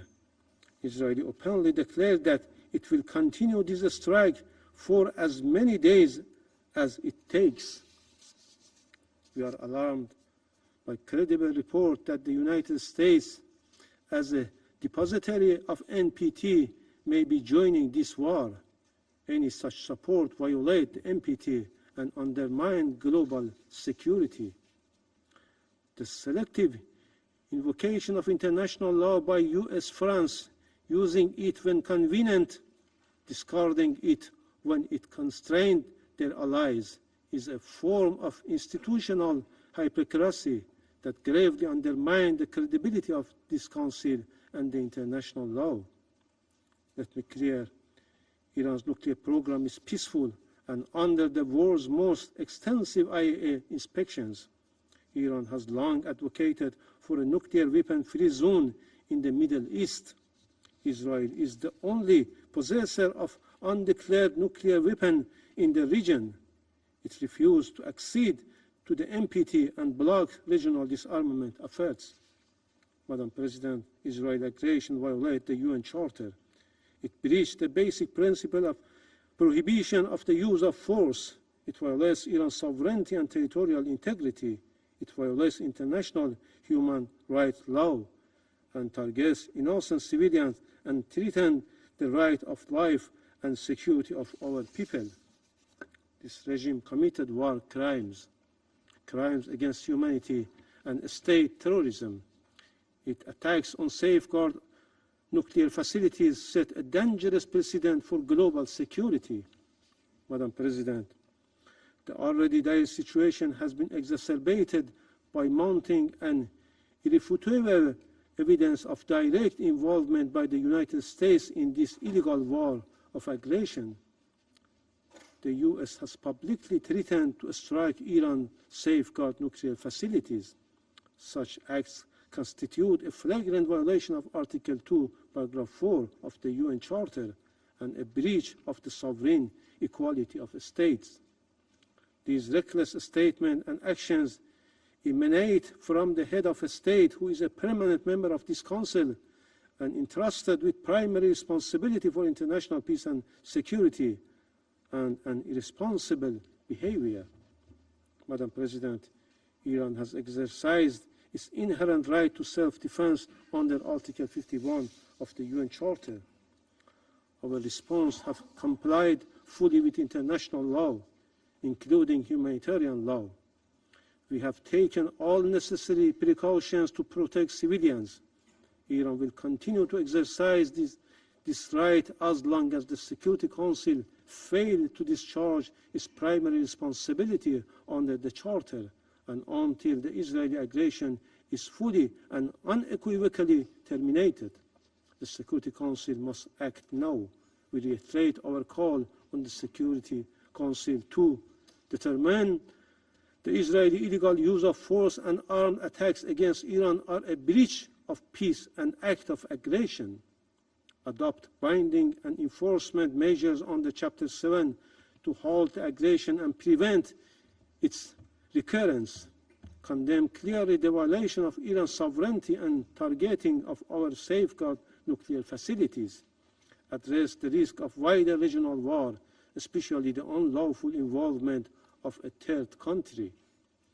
Madam President, the lies and fabrication used by the representative of Israeli regime and its Western allies don't work anymore to whitewash and justify its horrendous crimes.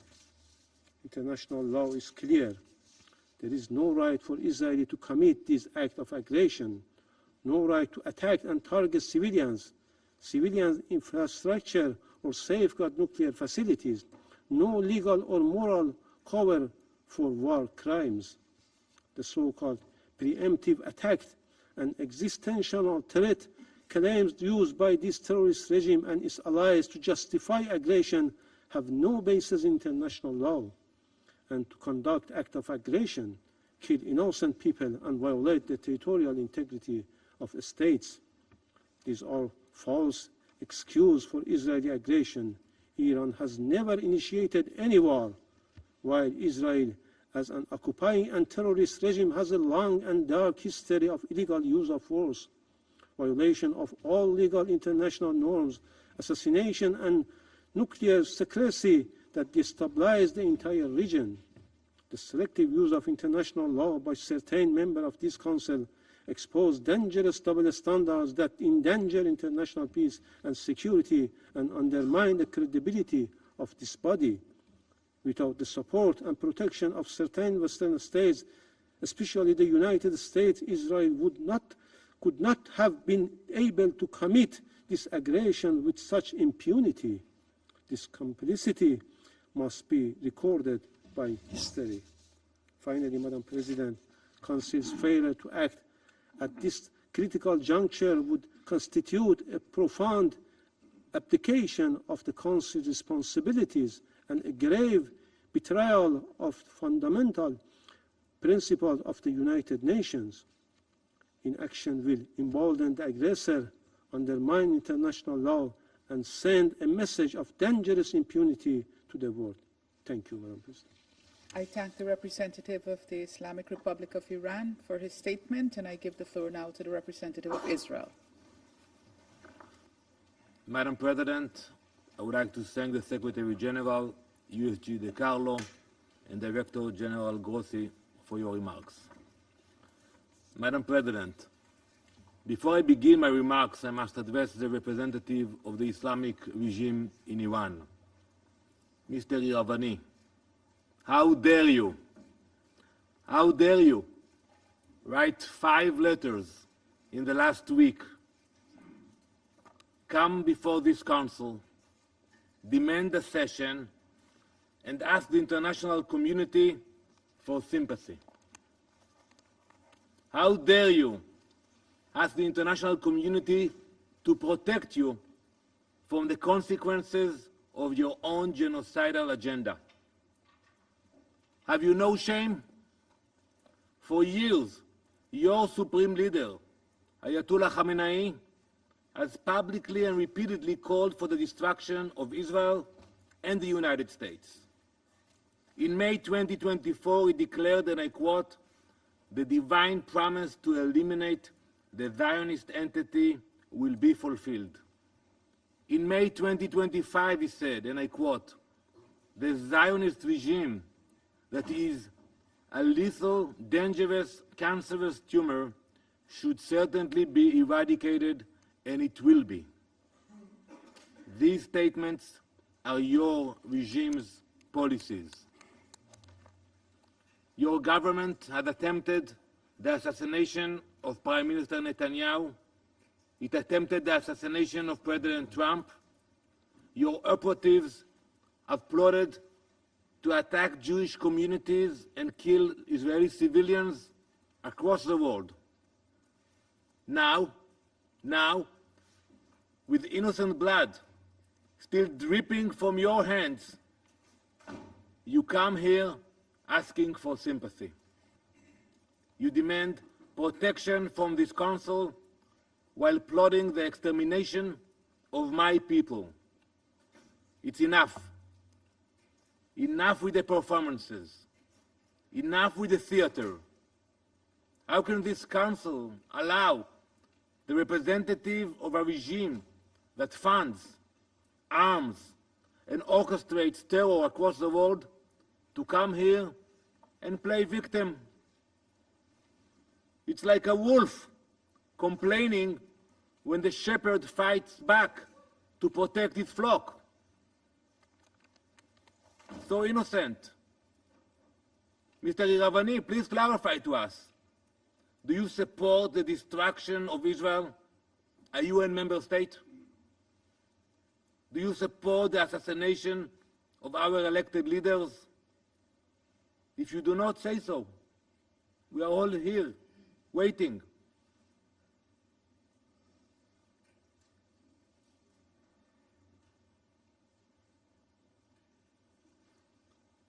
This council should put an end to this charade, once and for all. Mr. Iravani, you are not a victim. You are not even a diplomat. You are a wolf pretending to be a diplomat. And we are done pretending otherwise.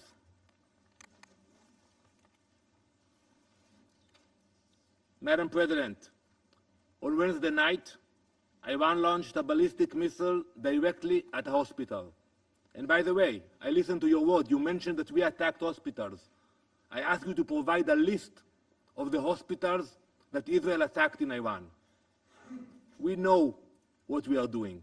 If we attacked hospitals, show us the locations, show us the names and the list. Iran launched a ballistic missile directly at the hospital, Soroka Medical Center in Beersheba, the largest hospital in southern Israel. It was struck by a precision-guided missile fired by the Islamic Republic of Iran. This hospital serves over 1 million people, Jews, Muslims, Christians, Druze, Bedouin. It is a vital provider of emergency and trauma care. Iran hit it in purpose.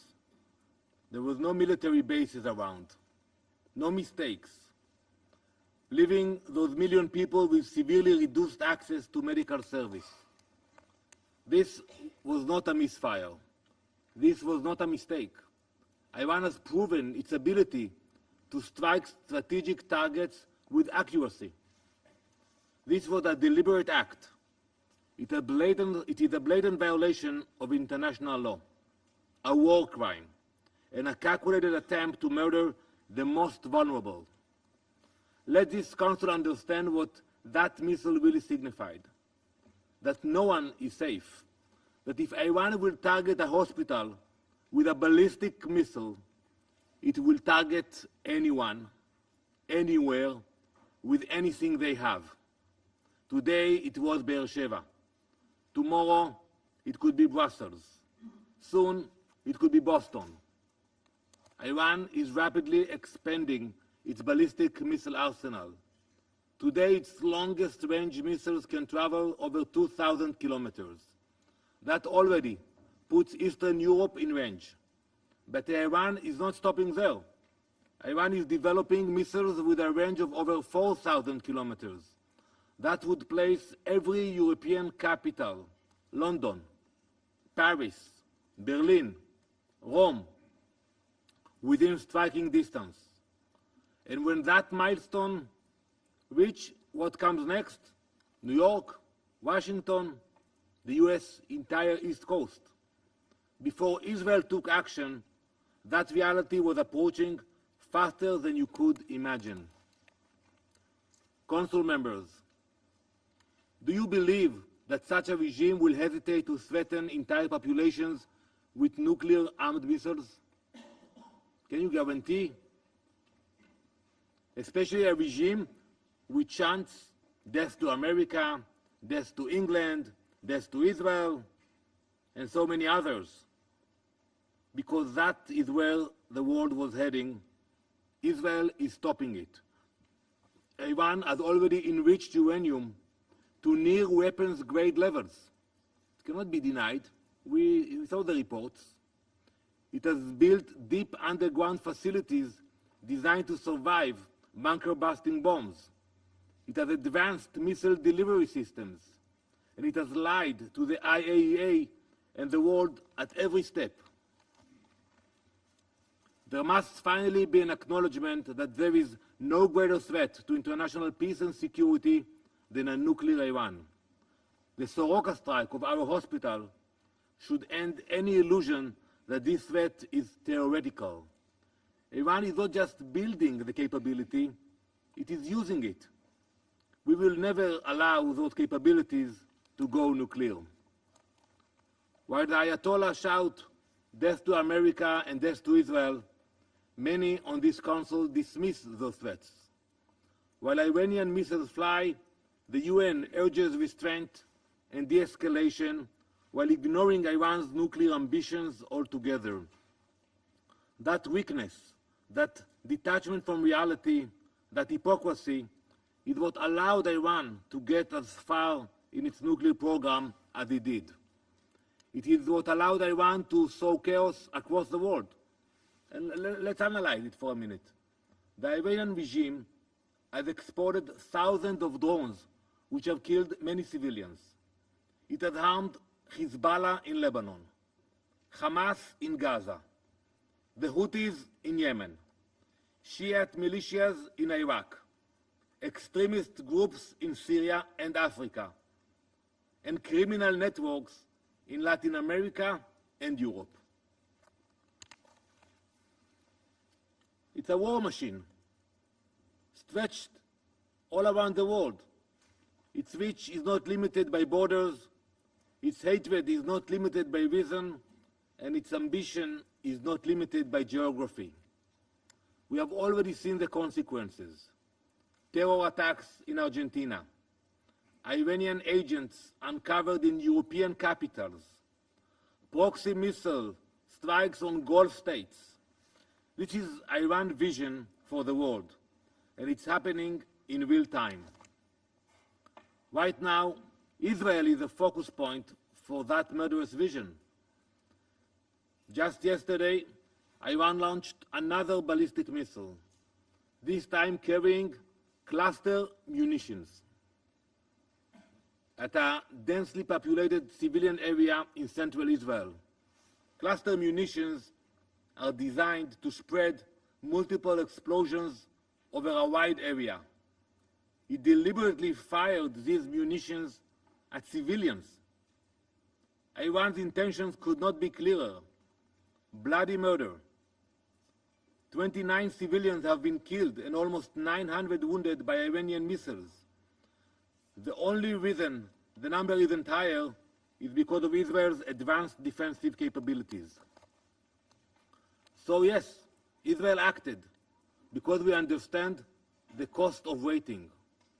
We will not wait for another threat, whether that is rockets, missiles, terrorists, or an atomic bomb. Israel acted as a last resort. This was the final window of opportunity to prevent Iran from acquiring nuclear weapons, and it came only after diplomacy had been exhausted. Israel cannot and will not accept this situation. Operation Riding Lion was launched to neutralize an imminent and existential threat, and we are doing so in full compliance with international law. Israel is strictly following the law of armed conflict, including the rules of distinction, proportionality, and precautions in attacks. That's why I'm waiting for the report about the hospitals. Our strikes are aimed at military objectives based on reliable intelligence. Every measure is taken to minimize harm to civilians. Iran launches indiscriminate barbaric missile attacks. They deliberately target population centers. This is the difference between a democracy acting in defense of its people and a brutal regime targeting civilians. Colleagues, it is Israeli civilians running for shelter now, every day. But something many of you also seem not to understand is that when Israel acts, we are not only defending our people, we are defending yours. As German Chancellor Merz said, and I quote, Israel is doing the world's dirty work. We are the first target, but we will not be the last. We are holding the line between civilization and genocidal jihadist imperialism. Iran doesn't just want to destroy Israel. It wants to remake the world order. One missile, one terror proxy, one destroyed hospital at a time. So no, we do not apologize for defending ourselves. We do not apologize for striking Iran's nuclear facilities. We do not apologize for neutralizing the threat. Because while some here raise their voices when Israel strikes a ballistic missile site, they fall silent when Iran strikes a surgical wind. Some condemn us for destroying a drone factory, but say nothing when Iran hits a residential building. That is not balance. That is moral collapse. We are doing what this Council should have done long ago. We are acting where the international community hesitated. We are stopping a threat that endangered the entire world. Though our homes, our families, and our children are under threat, we will not stop. Not until Iran's nuclear threat is dismantled. Not until its war machine is disarmed. Not until our people and yours are safe. This is not just Israel's fight. It is the world's fight, and if no one else will fight it, we will. Thank you, Madam President. I thank the representative of Israel for his statement. I wish to take this opportunity to remind all speakers that this is a formal meeting of the Council, and as such they need to ensure the proper decorum and proper language. We should always aim to refrain from personal attacks. I now give the floor to the representative of Iraq. شكرا جزيلا السيدة الرئيس ونعرب عن امتناننا لحضور السيد الأمين العام لهذه الجلسة. We express our appreciation for the presence of the Secretary General and for calling to contain this crisis and his call for return to renegotiations and his awareness of its consequences. We also extend our thanks to the Under-Secretary General and the Director General of the IAEA for their briefings. I would like to express the appreciation of the Republic of Iraq for the efforts of the Security Council in following the dangerous developments in the Middle East, which is witnessing an unprecedented escalation owing to the continued Israeli attacks on the Islamic Republic of Iran and their repercussions on regional and international security. Iraq strongly condemns the unjustified Israeli attacks against the Islamic Republic of Iran and the repeated Israeli violations of the sovereignty of states, especially the violations of the Iraqi airspace to launch an aggression against neighboring Iran. These actions constitute a blatant violation of the principles of the UN Charter and international law, and a flagrant assault and unlawful use of the airspace of a sovereign state to carry out hostilities against another neighboring UN member state. These actions have exacerbated instability in the region and exposed its security to serious risks. As a result, Iraq Iraq was forced to take the precautionary decision to close its airspace, which caused economic losses in the transportation and tourism sectors, in addition to humanitarian damages due to the stranded travelers and airport closures. We reaffirm our categorical rejection of any violation of Iraqi sovereignty. We call for an immediate end to these unacceptable breaches. We will not allow Iraq to become a battleground for settling regional or international scores. In this context, the government of the Republic of Iraq has submitted an official complaint to the Presidency of the Security Council on the 13th of June, outlining the details of this violation. Madam President, shortly before the convening of this session, 50 Israeli warplanes have violated our airspaces and our territorial integrity. They were coming from the Syrian-Jordanian borders. 20 airplanes started, followed by 30 airplanes heading to the south of Iraq, and they flew over Basra, Najaf, and Karbala cities. These violations are violations of international law and the UN Charter. They violate the sovereignty of Iraq. They also constitute a threat to the sacred sites and regions, which might cause strong popular reactions, considering the importance of these holy sites for our peoples. Madam President, Iraq has repeatedly warned since the beginning of the war on the Gaza Strip. It has repeatedly warned of the consequences of the continuation of this war and the expansion of the conflict, which fuels regional tensions and endangers regional and international peace and security. No measures have been taken so far to stop this war or to alleviate the suffering of the Palestinian people. This has emboldened the Israeli occupation forces to commit more crimes and attempt to expand the war and escalate it, dragging the region into a regional conflict. This is what we had warned against. We reaffirm today that the continued Israeli aggression against the Republic of Iran threatens to turn the region into a full-scale conflict zone with catastrophic consequences for the peoples of the region, for international waterways, their closure, and the impact this might have on energy markets and the global economy. The continuation and geographical expansion of the war or the involvement of new actors in this war all threaten to turn it into a comprehensive regional conflict that jeopardizes the stability of the entire region and will have dire consequences for all the peoples of the region, including countries that were not part of the direct conflict. The situation becomes even more serious since this is not the first time the Security Council convenes to discuss military actions carried out by the Israeli entity against sovereign states and their nuclear facilities. We all clearly remember the Council's resolution 487 of 1981 and the report of the Board of Governors of the IAEA, which then described the Israeli action as a blow to the comprehensive safeguard system of the IAEA and to the non-proliferation regime, adding that Israel should subject its nuclear facilities to the safeguards regime and to accede to the NPT in order to create a zone free from nuclear weapons and all weapons of mass destruction in the Middle East.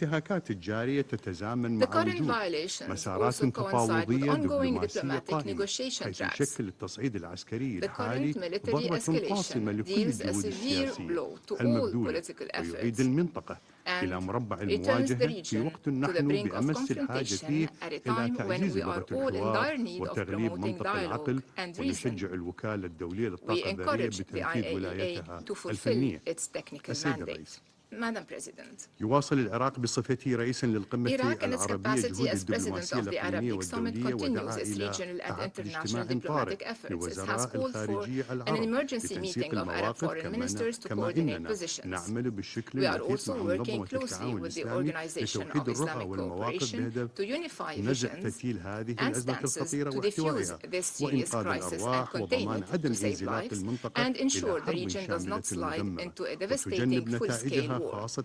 We must also avoid the consequences arising from the repeated targeting of nuclear facilities, which could lead to catastrophic radioactive leaks that go beyond the borders of the targeted state and pose a long-term direct threat to human life and the environment in neighboring countries, including Iraq.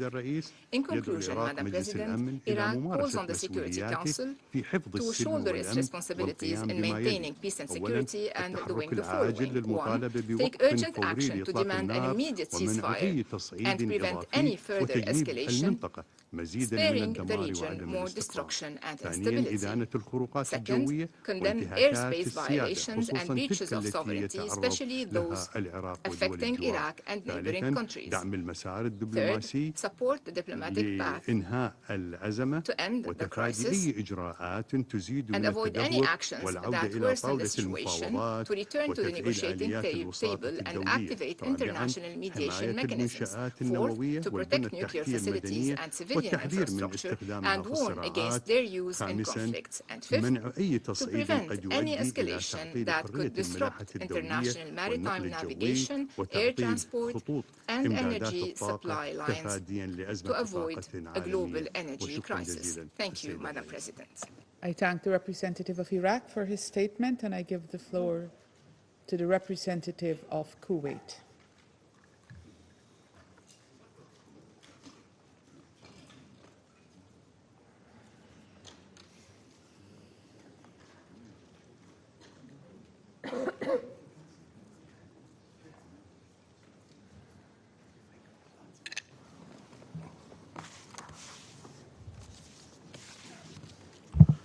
بسم الله الرحمن الرحيم. In the name of God, the merciful, the السيدة الرئيسة، Madam السادة President, أعضاء مجلس الأمن، Excellencies, allow me at the outset to welcome the Secretary General and UN officials taking part in this meeting. I am speaking at the Council again today on behalf of the Gulf Cooperation Council member states to stress the firm and clear position of our states, namely the United Arab Emirates, the Kingdom of Bahrain, the Kingdom of Saudi Arabia, the State of Qatar, the Sultanate of Oman, and my country, the State of Kuwait, regarding the dangerous developments in our region.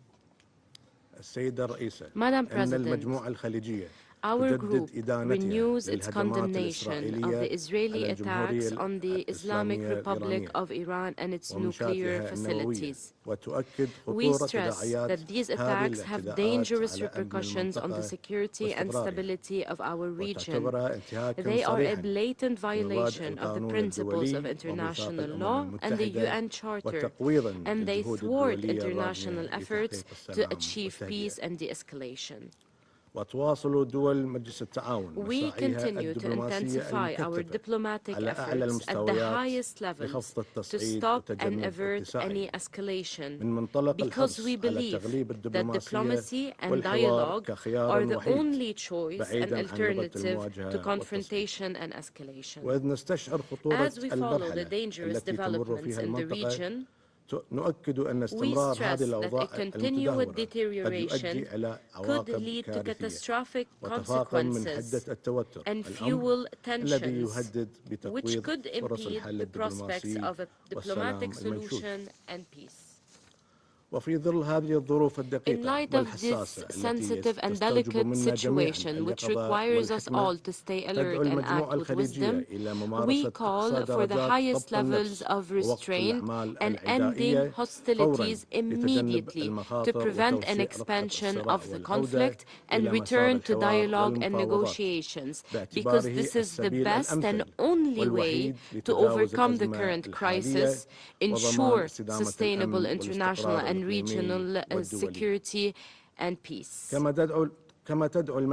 We also call upon the Security Council and the international community to shoulder their responsibilities and ensure an immediate end to this war, to prevent any escalation and push towards the continuation of US-Iranian negotiations on the Iranian nuclear dossier facilitated by the Sultanate of Oman. Madam President, we reaffirm the need to respect the sovereignty of states and abide by the basic principles and norms of the UN Charter, principles of good neighborliness and non-interference in internal affairs. It is also important to refrain from the use or threat of use of force. We stress the important role of the IAEA in promoting preventive security and preventing the targeting of nuclear facilities, because this poses grave humanitarian and environmental risks and is a threat to the safety and comprehensive safeguards regime. It also violates all international and humanitarian laws. In this vein, we stress the need to protect maritime security and maritime corridors in the region and address activities that threaten the security and stability of the region and the world, including the targeting of commercial ships and threatening shipping lanes and international trade, as well as oil facilities in the GCC countries. In conclusion, we urge the international community and the Security Council specifically to take swift and effective action to contain this crisis and support diplomatic dialogue in order to protect the safety and security of the peoples of the region and prevent further escalation. Thank you, Madam President. I thank the representative of Kuwait for his statement, and I now give the floor to the representative of the Bolivarian Republic of Venezuela. Señora Presidenta, Madam Chair, la República Bolivariana de Venezuela tiene el honor de hacer el uso de la palabra en nombre del Grupo de Amigos en Defensa de la Carta de las Naciones Unidas. Conscientes del mandato encomendado a este órgano, tal y como se establece en la Carta de las Naciones Unidas, al tiempo que reiteran su inquebrantable solidaridad para con el pueblo y el gobierno de la República Islámica de Irán en estos difíciles momentos. Señora Presidenta, en respuesta al atroz ataque de Israel contra la República Islámica de Irán, iniciado el pasado 13 de junio del 2025, los Estados miembros del Grupo de Amigos en Defensa de la Carta de las Naciones Unidas emitieron un comunicado especial el día 14 de junio del 2025, en el que expresaron su categórica condena y su denuncia en los términos más genéricos posibles a estos ataques coordinados a gran escala que aún hoy siguen ocurriendo contra múltiples lugares de Irán, lo que ha provocado la muerte de cientos de civiles, entre ellos mujeres, niñas y niños, hundreds of civilians, including women, girls, boys, Iranian scientists, university professors, and senior military officials. Some of them were targeted alongside members of their families while they were at home. The member states of the Group of Friends in Defense of the UN Charter fervently condemn Israel's deliberate attacks against civilians and areas populated by civilians in which millions of people reside. We underscore that persistent, systematic and widespread attacks as conducted against women, girls and boys, the infliction of grave bodily harm and military attacks against residential areas, civilian objects and property by Israel throughout the region, including their recent attacks against the Islamic Republic of Iran, lay bare once again Israel's absolute disregard for any law or norm and the premeditated nature of these brutal crimes. Moreover, we condemn the deliberate attacks against senior officials and Iranian scientists. Moreover, we denounce Israel's attacks against the Natanz nuclear facility, one of the Iranian sites which operates under the safeguards and full oversight of the International Atomic Energy Agency. Against this backdrop, we member states express our grave concern at the fact that these brutal attacks and the damage resulting therefrom pose considerable risks regarding the release of radioactive material.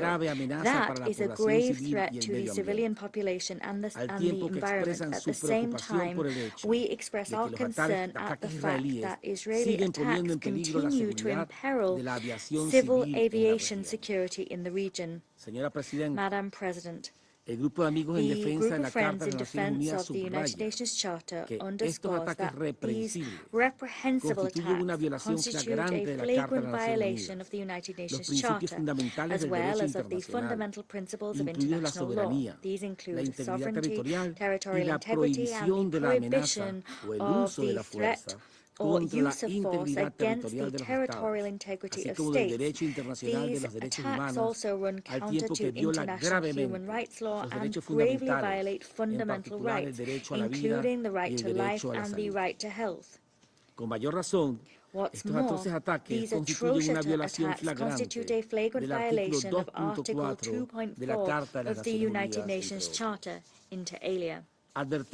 Against this backdrop, we warn against the acquiescence and neglect of the United Nations and the international community in terms of failing to deal with the persistent brutal attacks of Israel in the region. We recall that a lack of action and a lack of measures against such grave violations on Israel's part will erode the rule of law internationally and will undermine the credibility of the multilateral system. At the same time, such inaction would normalize the perpetration of new atrocity crimes.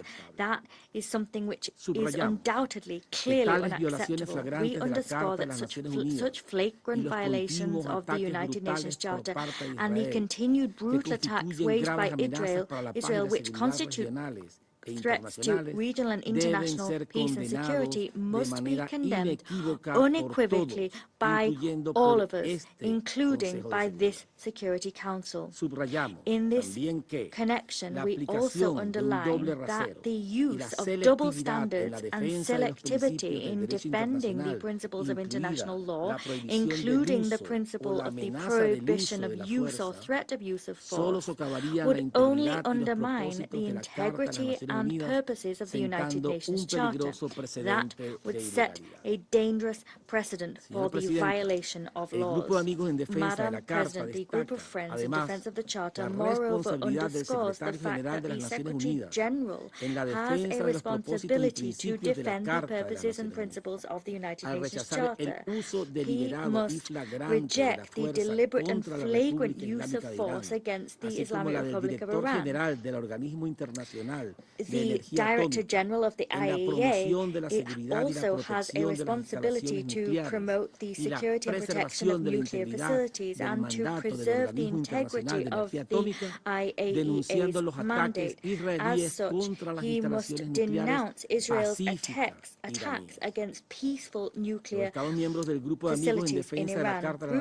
The group of friends in defense of the United Nations Charter expresses its grave concern at the continued crimes committed by Israel, crimes committed to provoke and unleash conflicts in the Middle East. This has been demonstrated by their reiterated and grave violations of international law, together with their provocations and violations of countries in the region. These are events that demonstrate Israel's intention to exacerbate tensions on the ground and the fact that they are responsible for the consequences arising therefrom.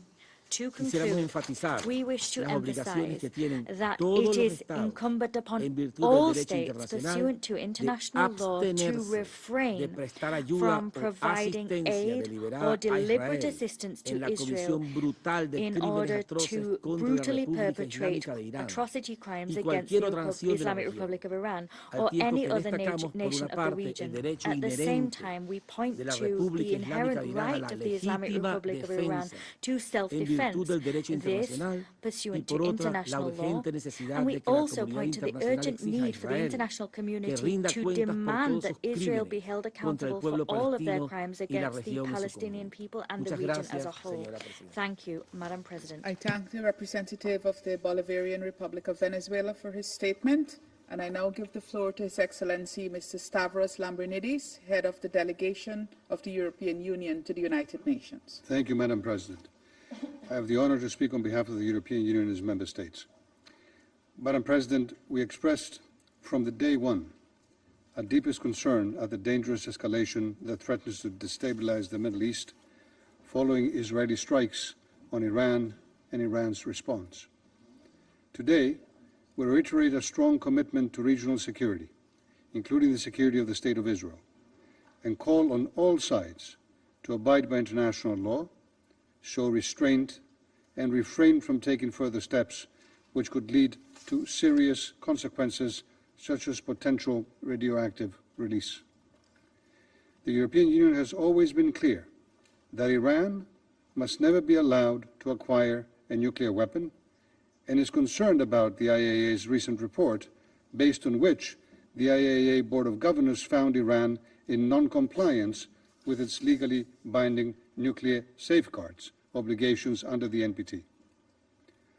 But lasting security is built through diplomacy, not military action. We believe that diplomacy must prevail.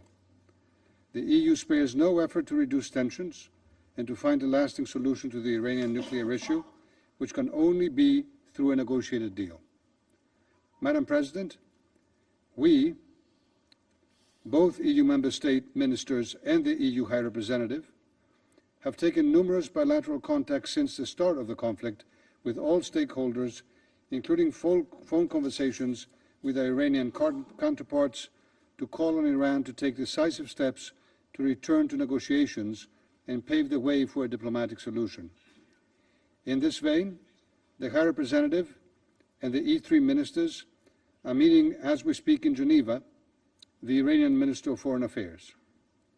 The meeting began this afternoon and it is ongoing. We will continue to engage for de-escalation, and in view of a lasting solution, we can be the only solution bringing peace and hope to the region. Thank you. I thank His Excellency Mr. Lambrinidis for this statement, and I now give the floor to the representative of Turkey.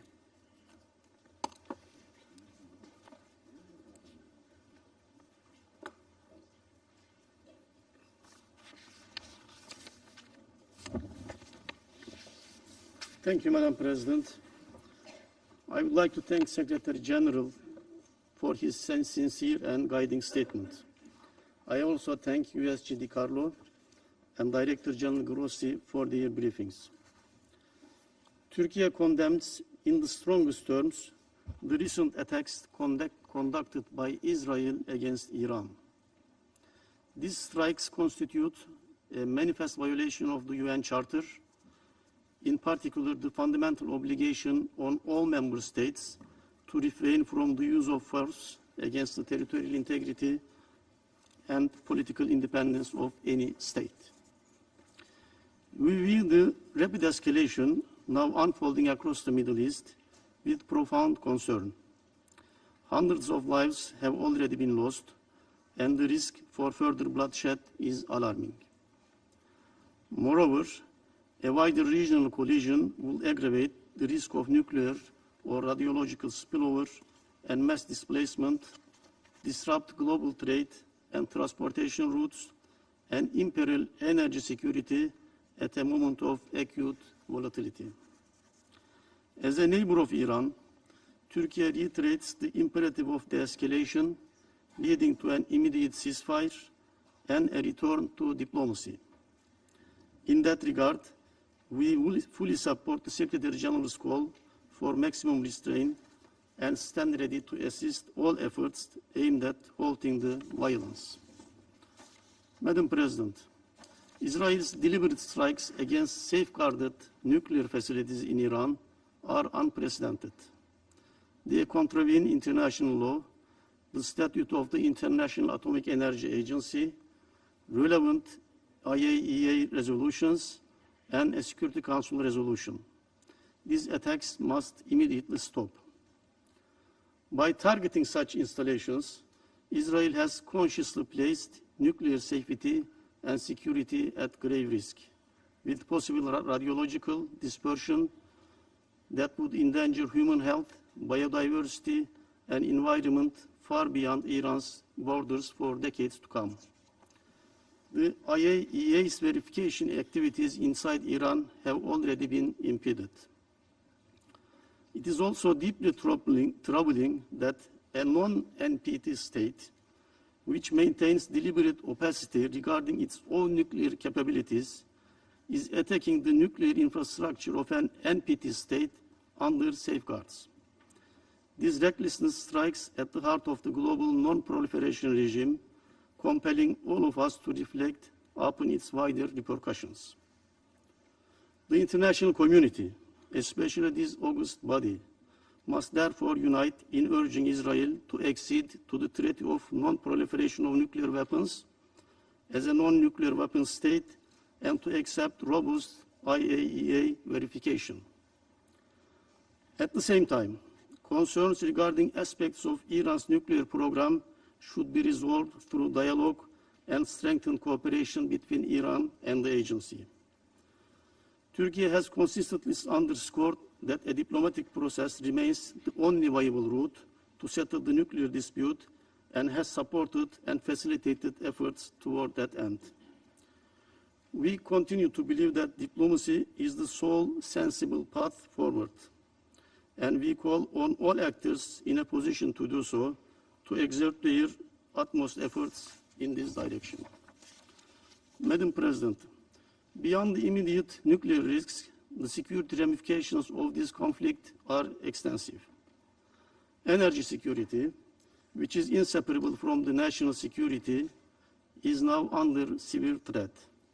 Strikes in one of the world's most sensitive regions for oil trade risk supply shortages and extreme price volatility, while the resulting uncertainties undermine long-term investments in vital infrastructure in the region. Hostilities have already disrupted sustainable transport, pushing up container and shipping costs and straining global supply chains. The destruction of urban areas and the natural environment further threatens biodiversity and jeopardizes regional and global sustainable development objectives. Madam President, we must not allow the crisis in Gaza to fade from the international agenda in the shadow of these latest events. Israel's assault on Iran cannot obscure the ongoing crimes being committed against the Palestinian people. Indeed, Israel's continued occupation of Palestinian territory remains the root cause of many conflicts across the region.